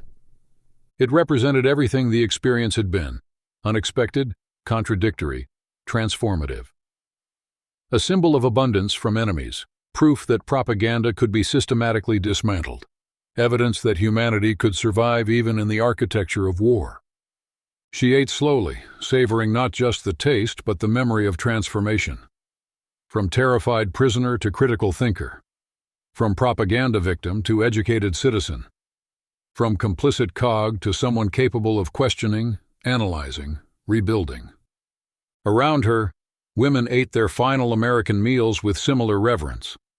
Tomorrow they'd return to Germany where bacon was fantasy, where starvation was reality, where the cognitive dissonance would reverse. Their memories of abundance seeming like fever dreams against the reality of ruins. "I'll miss this," Ursula said quietly. "Not just the food, the safety, the learning, the feeling that tomorrow was about growth rather than just survival." "Then we carry it forward," Greta replied. "We recreate it. We build a Germany where people can learn without fear, question without punishment, debate without disappearing. That's what this was for. Not to make us comfortable prisoners, but to make us dangerous citizens. Dangerous to authoritarianism, to propaganda, to any future leader who demands unquestioning obedience. We're dangerous now because we know alternatives exist. We've lived them. That knowledge is a weapon they can't take away." The conversation spread through the mess hall. Women discussing not what they'd lost, but what they'd gained. Not what awaited them in ruins, but what they might build from rubble. The guards watched with something approaching satisfaction. This was the goal, sending prisoners home not broken but equipped, not punished but educated, not defeated but transformed. As the meal ended, Sergeant Morrison approached Greta's table. "You're in the first transport group, leaving tomorrow at 0800. Greta nodded, throat tight. "You've come a long way," Morrison continued. "I'm proud of what you've learned. But more importantly, you should be proud. You could have resisted everything. Many did. But you chose growth over stagnation. That took courage." "I don't feel courageous," Greta admitted. "I feel terrified." "Good," Morrison smiled. "Courage isn't the absence of fear. It's doing difficult things despite fear. You'll need that courage in the months ahead. Use it well." He extended his hand. Greta shook it. Enemy and teacher, captor and liberator, American and German. The categories that had once seemed absolute now blurred by months of shared space and mutual transformation. That night, Greta lay awake listening to the familiar sounds of the camp. Guard patrols, women's breathing, the distant rumble of trucks. Tomorrow these sounds would be memory. Tomorrow, Germany awaited.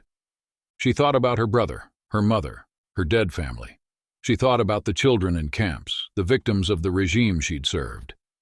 She thought about responsibility, guilt, transformation, hope. The bacon had been the beginning.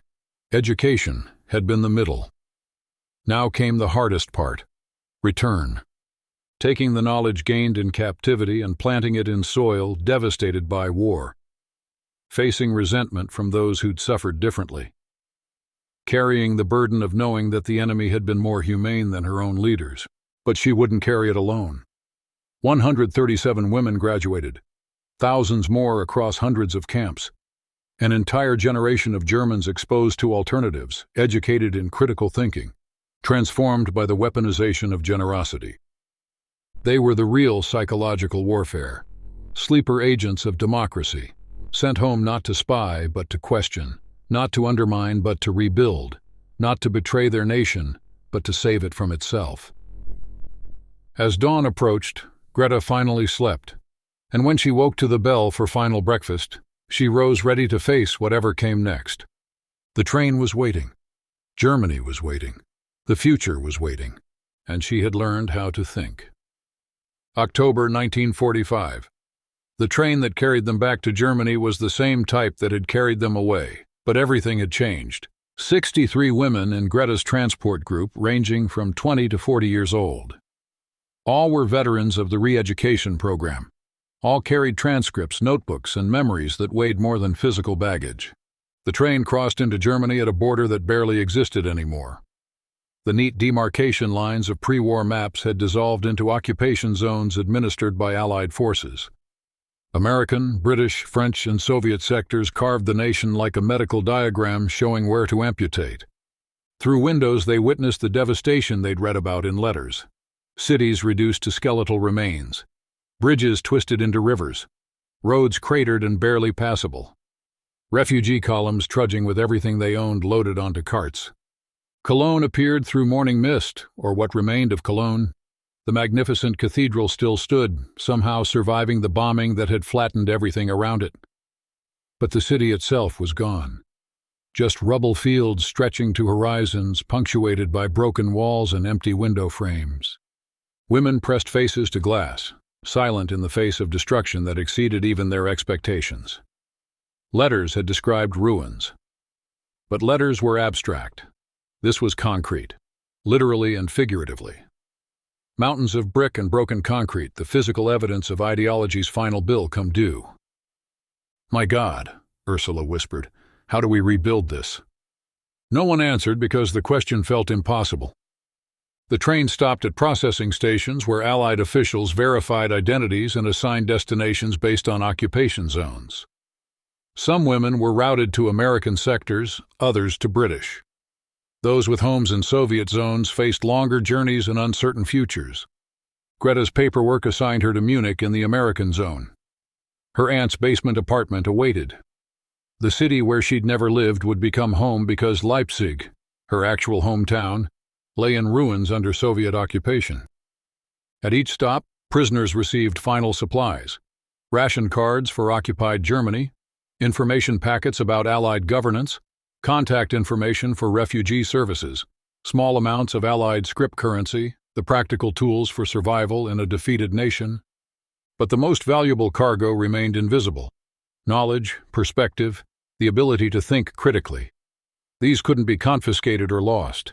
They traveled inside skulls, dangerous seeds waiting to be planted. Greta arrived in Munich on October 15, 1945, carrying a single bag containing her clothes, notebooks, and transcripts from the camp university. The Munich of travel posters, beer halls and Baroque architecture, festivals and culture, had been bombed into something unrecognizable. 60% of the old city lay destroyed. The beautiful Frauenkirche's distinctive onion domes still stood, but surrounded by devastation like tombstones in a graveyard. Her aunt Margaret met her at the railway station, or what remained of it. Margaret had aged a decade in 6 years. Her face was gaunt, her clothes patched and repatched, her eyes carrying the hollow look of prolonged hunger. They embraced awkwardly. "What do you say to family you haven't seen since before the world ended?" "You look well," Margaret said, and the words carried accusation despite neutral tone. Because Greta did look well. Her face had color. Her frame carried weight. Her clothes, though military surplus, were intact. Next to her aunt's malnourished frame, Greta looked obscenely healthy. "I was fed adequately in the camp," Greta replied carefully, the script she'd practiced. Not fed well, that sounded boastful. Not treated well, that sounded like collaboration. Just adequately, as if captivity had been bureaucratic rather than transformative. They walked through destroyed streets. Margaret pointed out landmarks that no longer existed. "That was the bakery where your mother bought bread when she visited. That pile of rubble was the department store. That crater was the hospital." The apartment was worse than described in letters. 4 families, 17 people, sharing a 3-room basement. No windows, just boards over gaps where windows had been. 1 pump for water in the courtyard, shared by 50 families. Outhouses because plumbing didn't function. Coal for heating was rationed so strictly that people huddled under blankets even during the day. Greta's assigned space was a mattress in the corner, curtained off with a hanging sheet for minimal privacy. 22 square feet to call her own. That night, lying on the thin mattress, listening to 17 people breathe and cough and cry in their sleep, Greta finally understood the full magnitude of what Germany had become. The camp had been comfortable, not luxurious but adequate. This was survival at its most basic. This was what defeat actually meant. The suspicion began immediately. Margaret's basement neighbors eyed Greta with barely concealed hostility. Frau Werner, who'd lost 3 sons in the war, was blunt. "You're healthy. You've been with the Americans. What did you give them?" The implication was clear. Greta's survival suggested collaboration. Her relative health proved she'd cooperated in ways decent Germans wouldn't. "I was a prisoner," Greta replied evenly. "I followed orders. I worked when assigned. I learned English because they offered classes." "Classes," Frau Werner spat. "My sons died while you attended classes. My granddaughters starved while you ate American food. Don't expect gratitude for surviving comfortable captivity while we lived through hell." Greta had no response. Because Frau Werner was right. Greta had eaten while others starved, had learned while others suffered, had been safe while cities burned. The guilt she'd managed in captivity returned with crushing weight. There she'd been surrounded by women wrestling with similar contradictions. Here she was alone among survivors who'd endured different torments and viewed her comparative comfort as evidence of moral failing. She began avoiding common areas, leaving early for work detail. All able-bodied people were required to help clear rubble, and returning late. She ate her rations privately, ashamed of even meager food when children in the building begged for scraps. But isolation wasn't survival. Eventually, she had to engage. One evening, Margaret's daughter, Greta's cousin Sophie, age 16, approached her curtained corner. "Is it true the Americans gave you bacon?" Sophie asked. Her frame was skeletal, her eyes too large in a pinched face. Greta hesitated, then nodded. "Yes, regular meals. Bread, meat, vegetables. Better than military rations, even." Sophie's expression twisted. Not anger, but something more complicated. "Why? We're the enemy. Why feed us?" "To prove they could," Greta replied. "To show that their system worked better than ours. To demonstrate abundance while Germany starved. It was psychological warfare." "Did it work?" Greta considered lying, then chose truth. "Yes, it worked. I went into that camp believing Americans were monsters. I came out knowing they were just people with a different system, and their system, it fed prisoners while ours killed civilians. That's not something I can ignore." Sophie sat on the edge of the mattress, knees pulled to chest. "Everyone here hates the Americans, but they bring food sometimes. Canned goods, powdered milk. We take it because we're hungry, but we hate them for making us need it. Does that make sense?"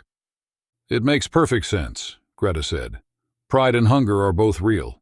You can hate someone and need them at the same time." "Did you hate them? In the camp?" "At first, yes, then it got complicated. Hard to hate people who teach you, feed you, treat you like a human being even when you don't deserve it." Sophie processed this in silence. Finally, "Frau Werner says you were brainwashed. That the Americans corrupted you with comfort." "Maybe," Greta acknowledged. "Or maybe I was brainwashed before and the Americans simply exposed me to truth." "How do you tell the difference?" The question hung between them, unanswerable but important. All able-bodied Berliners were required to participate in rubble clearing. Women formed rubble crews, Trümmerfrauen, passing bricks by hand, salvaging usable materials, clearing streets one stone at a time. Greta joined a crew of 40 women ranging from teenagers to grandmothers. The work was backbreaking. 8 hours daily, 6 days a week. Hands blistered, backs ached, lungs filled with brick dust. But it was honest work, physical, unambiguous. Unlike signal operations where her contribution to the war machine had been indirect and easy to rationalize, this work directly rebuilt what had been destroyed. Every brick salvaged, every street cleared made tangible difference. The crew worked in shifts, forming human chains to pass materials. While hands moved, mouths talked. The conversations revealed a Germany still processing defeat. Some women clung to Nazi ideology, insisting Germany had been betrayed by weak leadership rather than defeated by superior forces. Others bitterly denounced Hitler and everyone who'd supported him. Most occupied the middle, exhausted, hungry, traumatized people trying to survive without energy for ideological debate. Greta listened more than she spoke. sensing the mood before sharing her experiences, understanding that truth had to be introduced carefully, strategically, in doses that wouldn't provoke backlash. One day, during a water break, an older woman named Helga complained, "The Americans treat us like children. There are posters everywhere. Democracy is good. Freedom is important. As if we're too stupid to govern ourselves." Greta saw her opening. "I attended classes in the camp about democratic governance. It was interesting. Not perfect, but interesting." Helga scoffed. "Classes in prison. What did they teach? How to be good slaves." "How to think critically," Greta replied. "How to recognize propaganda. How to analyze whether leaders are serving citizens or themselves. Practical skills for any political system." "And you believed them?" "I compared what they taught to what I'd experienced under Nazi rule. Drew my own conclusions." "Which were?" Greta chose her words carefully. "That any system requiring total obedience and forbidding questions is dangerous. That power needs limits. That citizens need tools to hold leaders accountable. Not specifically American ideas, just observations about human nature and power." Other women had stopped working to listen. Greta felt their attention, some hostile, some curious, all wary. A younger woman named Clara spoke up. "My father used to say that, before the war. He questioned things publicly. They took him away. We never saw him again. That's what questioning authority got him." "I'm sorry," Greta said quietly. "That's what I mean. A system that disappears people for asking questions is a system that fears truth. And if it fears truth, what does that say about its legitimacy?"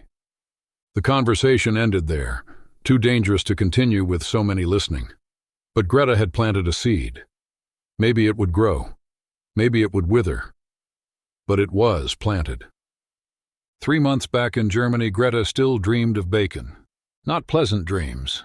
Nightmares where the smell haunted her while children starved around her. Dreams where she ate strip after strip, while her brother's ghost watched with accusing eyes. Dreams where the bacon turned to ash in her mouth, but she kept chewing, unable to stop. The dreams reflected waking guilt. Every meal, however meager, carried the taste of hypocrisy. How could she eat when she'd eaten so much better while others suffered? How could she complain about hunger when she'd been fed adequately for 9 months? One night, Sophie found her crying in their shared corner. "What's wrong?" "I can't stop tasting it," Greta admitted. "The food from the camp. It's like it coated my mouth permanently. Every time I'm hungry now, I remember not being hungry then. And I feel like a traitor." Sophie sat beside her. "You're not a traitor for surviving." "Aren't I? I served a regime that killed millions. Then I was fed by the enemy while German children starved. At what point does survival become collaboration?" "When you stop trying to do better," Sophie replied with wisdom beyond her years. "You're here. Working. Trying to help rebuild. That's not collaboration. That's taking responsibility." But responsibility felt insufficient. Greta wanted absolution that no one could grant. Wanted forgiveness from the dead who couldn't speak. Wanted to undo her complicity, which was impossible. Dr. Klein had warned her about this. "Guilt is productive when it drives better behavior," the psychiatrist had said, "but guilt that paralyzes is just self-indulgence.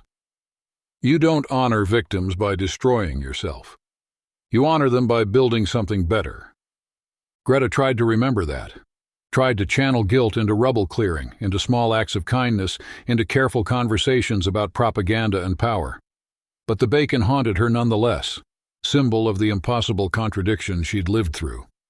In January 1946, Greta received word that Ursula had been released and was living in Hamburg.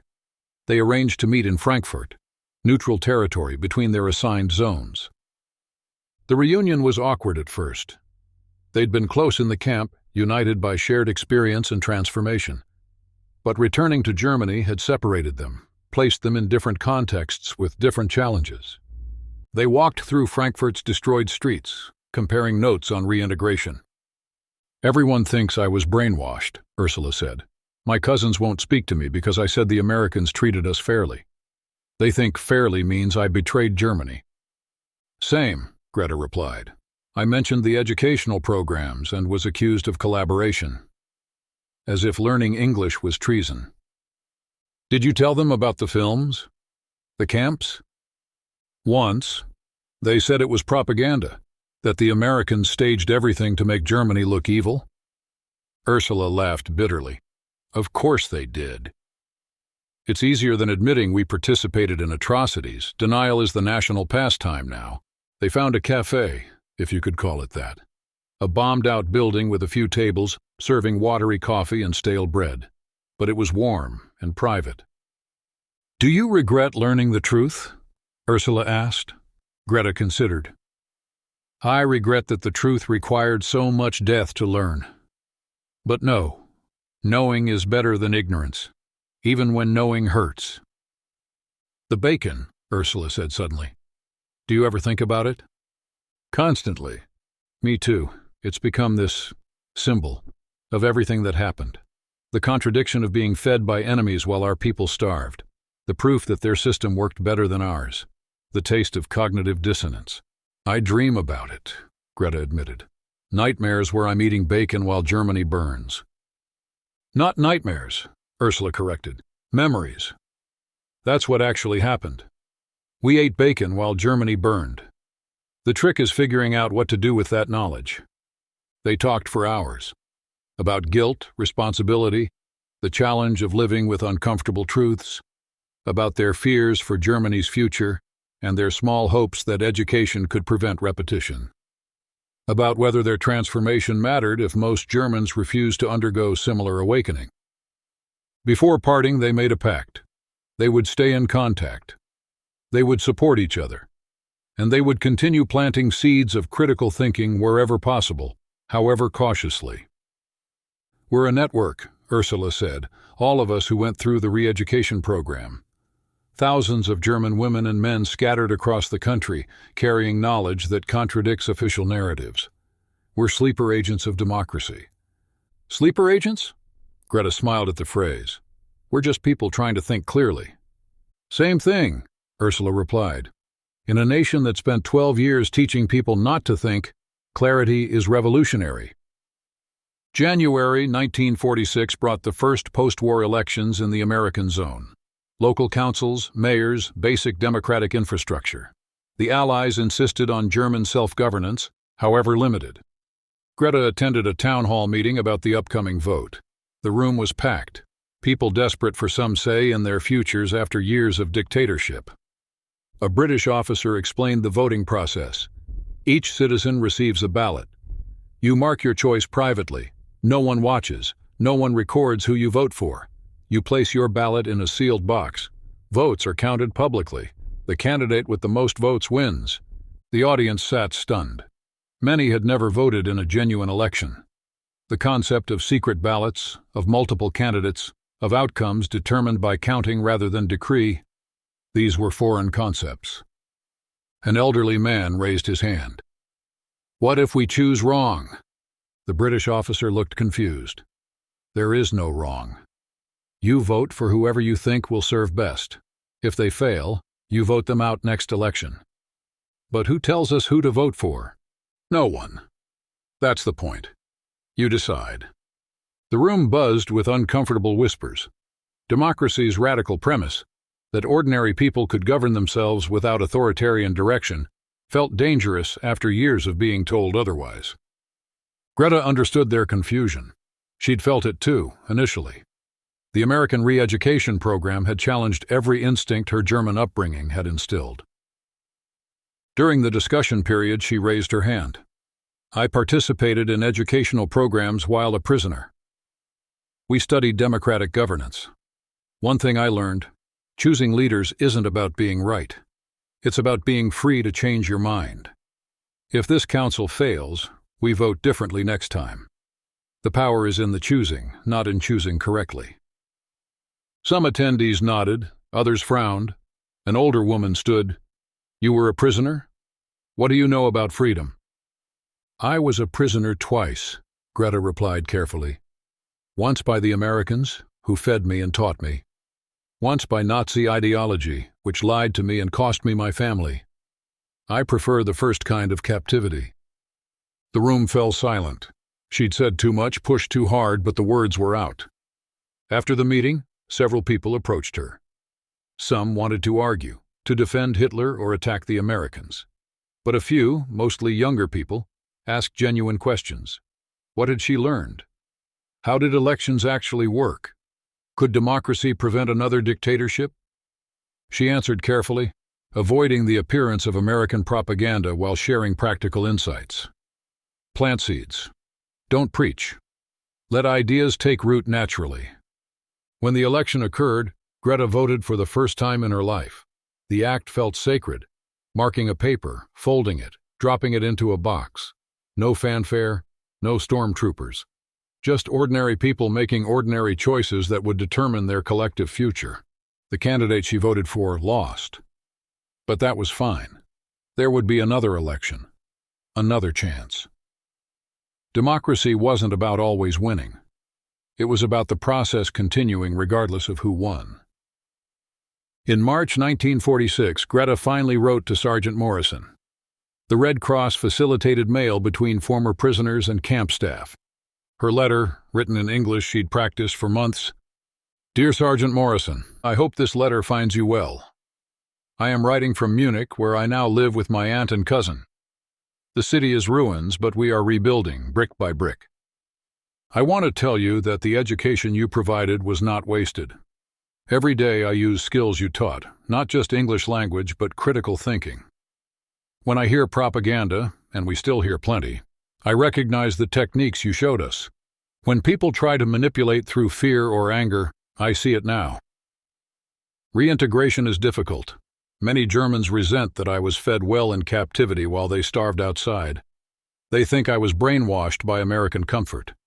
They are not entirely wrong. But what they call brainwashing, I call learning to think.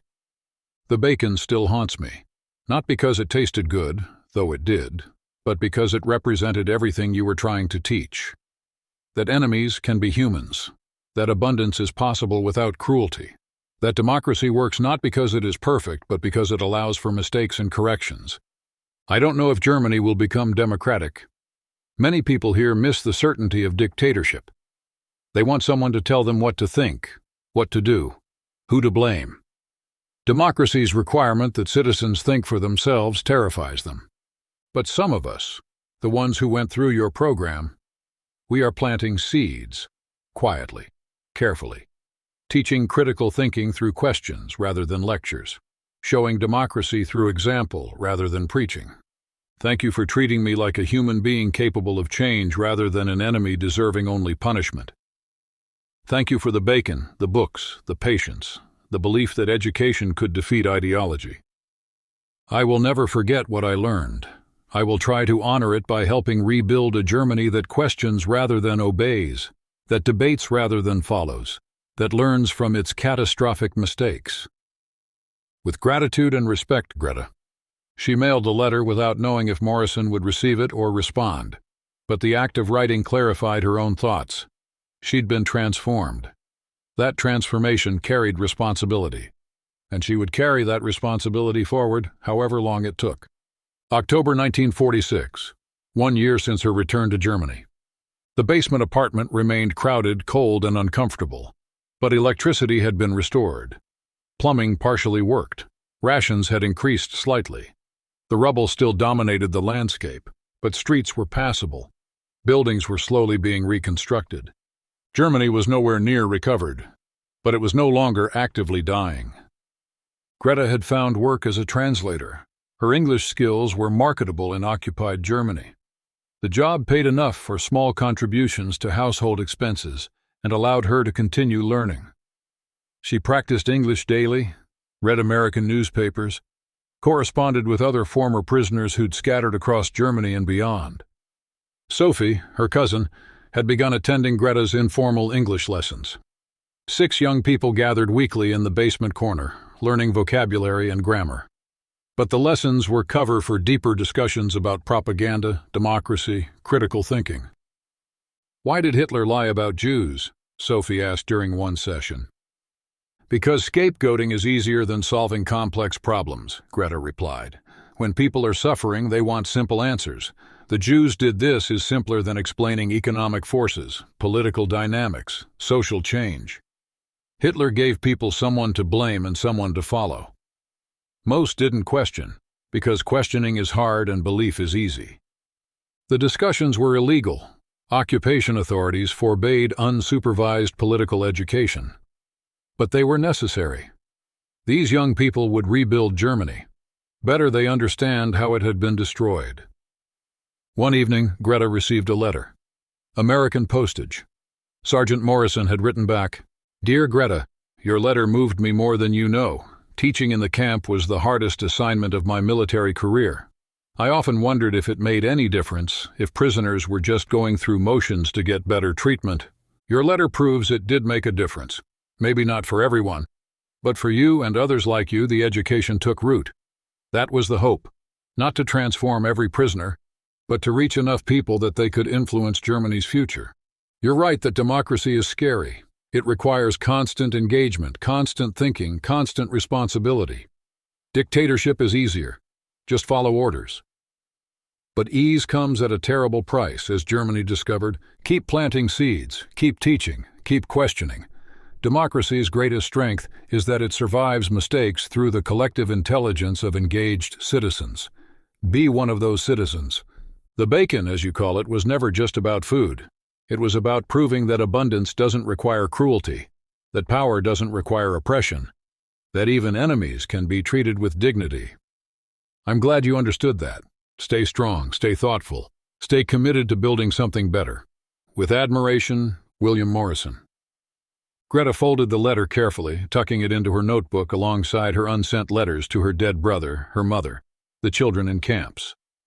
The notebook had become her personal testament, evidence of transformation, record of reckoning, promise of different future. Years would pass, decades, the ruins would slowly transform into cities again. Germany would be divided, then reunited.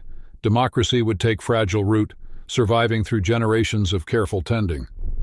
But on that October evening in 1946, sitting in a cold basement with a letter from an American sergeant, Greta understood something fundamental. The war had ended with military defeat. But the real war, the psychological one, the ideological one, that war was just beginning. And it would be won or lost not through force of arms but through millions of small choices by ordinary people, every time someone questioned authority rather than blindly obeying. Every time someone analyzed propaganda rather than accepting it. Every time someone chose democratic messiness over authoritarian simplicity. These were victories in an endless campaign for human dignity. The bacon had been the opening salvo in that campaign. Proof that enemies could choose humanity over vengeance. Evidence that systems based on freedom, however imperfect, could produce better outcomes than systems based on force, however efficient. Greta closed her eyes and remembered the smell. Not with guilt now, but with gratitude. Grateful that she'd been captured by Americans rather than Soviets. Grateful that she'd been given education rather than just punishment. Grateful that she'd survived to carry lessons forward. The taste still lingered, not on her tongue but in her mind. Salt and smoke and the strange flavor of cognitive dissonance resolved into understanding. She'd been defeated by bacon, re-educated by books, transformed by truth. And now, in a destroyed city filled with people clinging to familiar lies because new truths were too painful, she was quietly, so quietly, helping plant seeds that might decades later bloom into gardens. Outside, night fell over Munich's ruins. Children cried from hunger. Adults whispered about the past. The basement's single light bulb flickered with uncertain electricity. But in one corner, 6 young people hunched over notebooks, learning English irregular verbs and, between vocabulary drills, how to think critically about power, question authority, and build lives based on evidence rather than ideology. It wasn't much, it might not be enough. But it was something. And sometimes, Greta realized, something is how you begin rebuilding everything. The taste of memory. 50 years later, in 1995, an elderly woman named Greta Mueller would sit for an oral history project documenting German POW experiences in American camps. The interviewer would ask, "What do you remember most vividly from your captivity?" Without hesitation, she'd reply, "The bacon." And then she'd spend 3 hours explaining why a simple breakfast had changed her life. She'd describe the cognitive dissonance of being fed by enemies, the guilt of eating while her people starved, the slow, painful process of accepting that everything she'd believed was propaganda, the transformation from complicit cog to critical thinker. She'd talk about returning to destroyed Germany, facing resentment, planting seeds of democratic thinking in hostile soil. She'd discuss watching those seeds slowly, so slowly, take root. Seeing Germany rebuild not just physically but ideologically, witnessing democracy's fragile flowering in territory where fascism had scorched everything. She'd reflect on friends from the camp, Ursula, who'd become a teacher, Anna, who'd emigrated to America, Sophie, her cousin, who'd become a journalist questioning authority through investigative reporting. And she'd return always to the bacon. It wasn't just food, she'd tell the interviewer.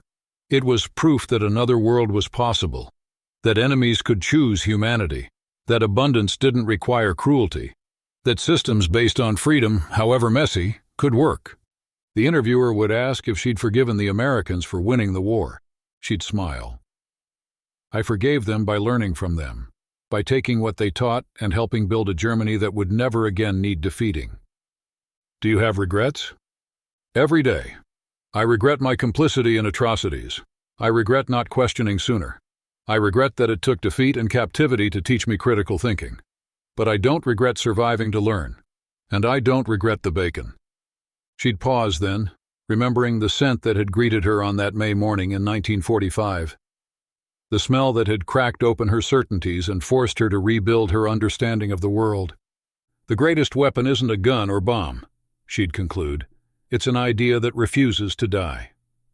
Democracy is that idea. And sometimes, just sometimes, that idea can be delivered wrapped in bacon. The interview would end. The tape recorder would click off.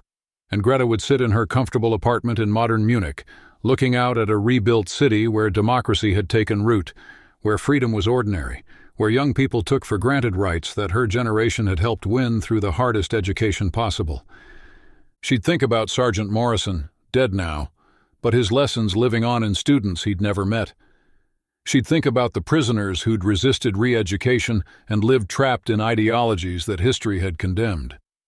She'd think about the cost of ignorance and the price of knowledge.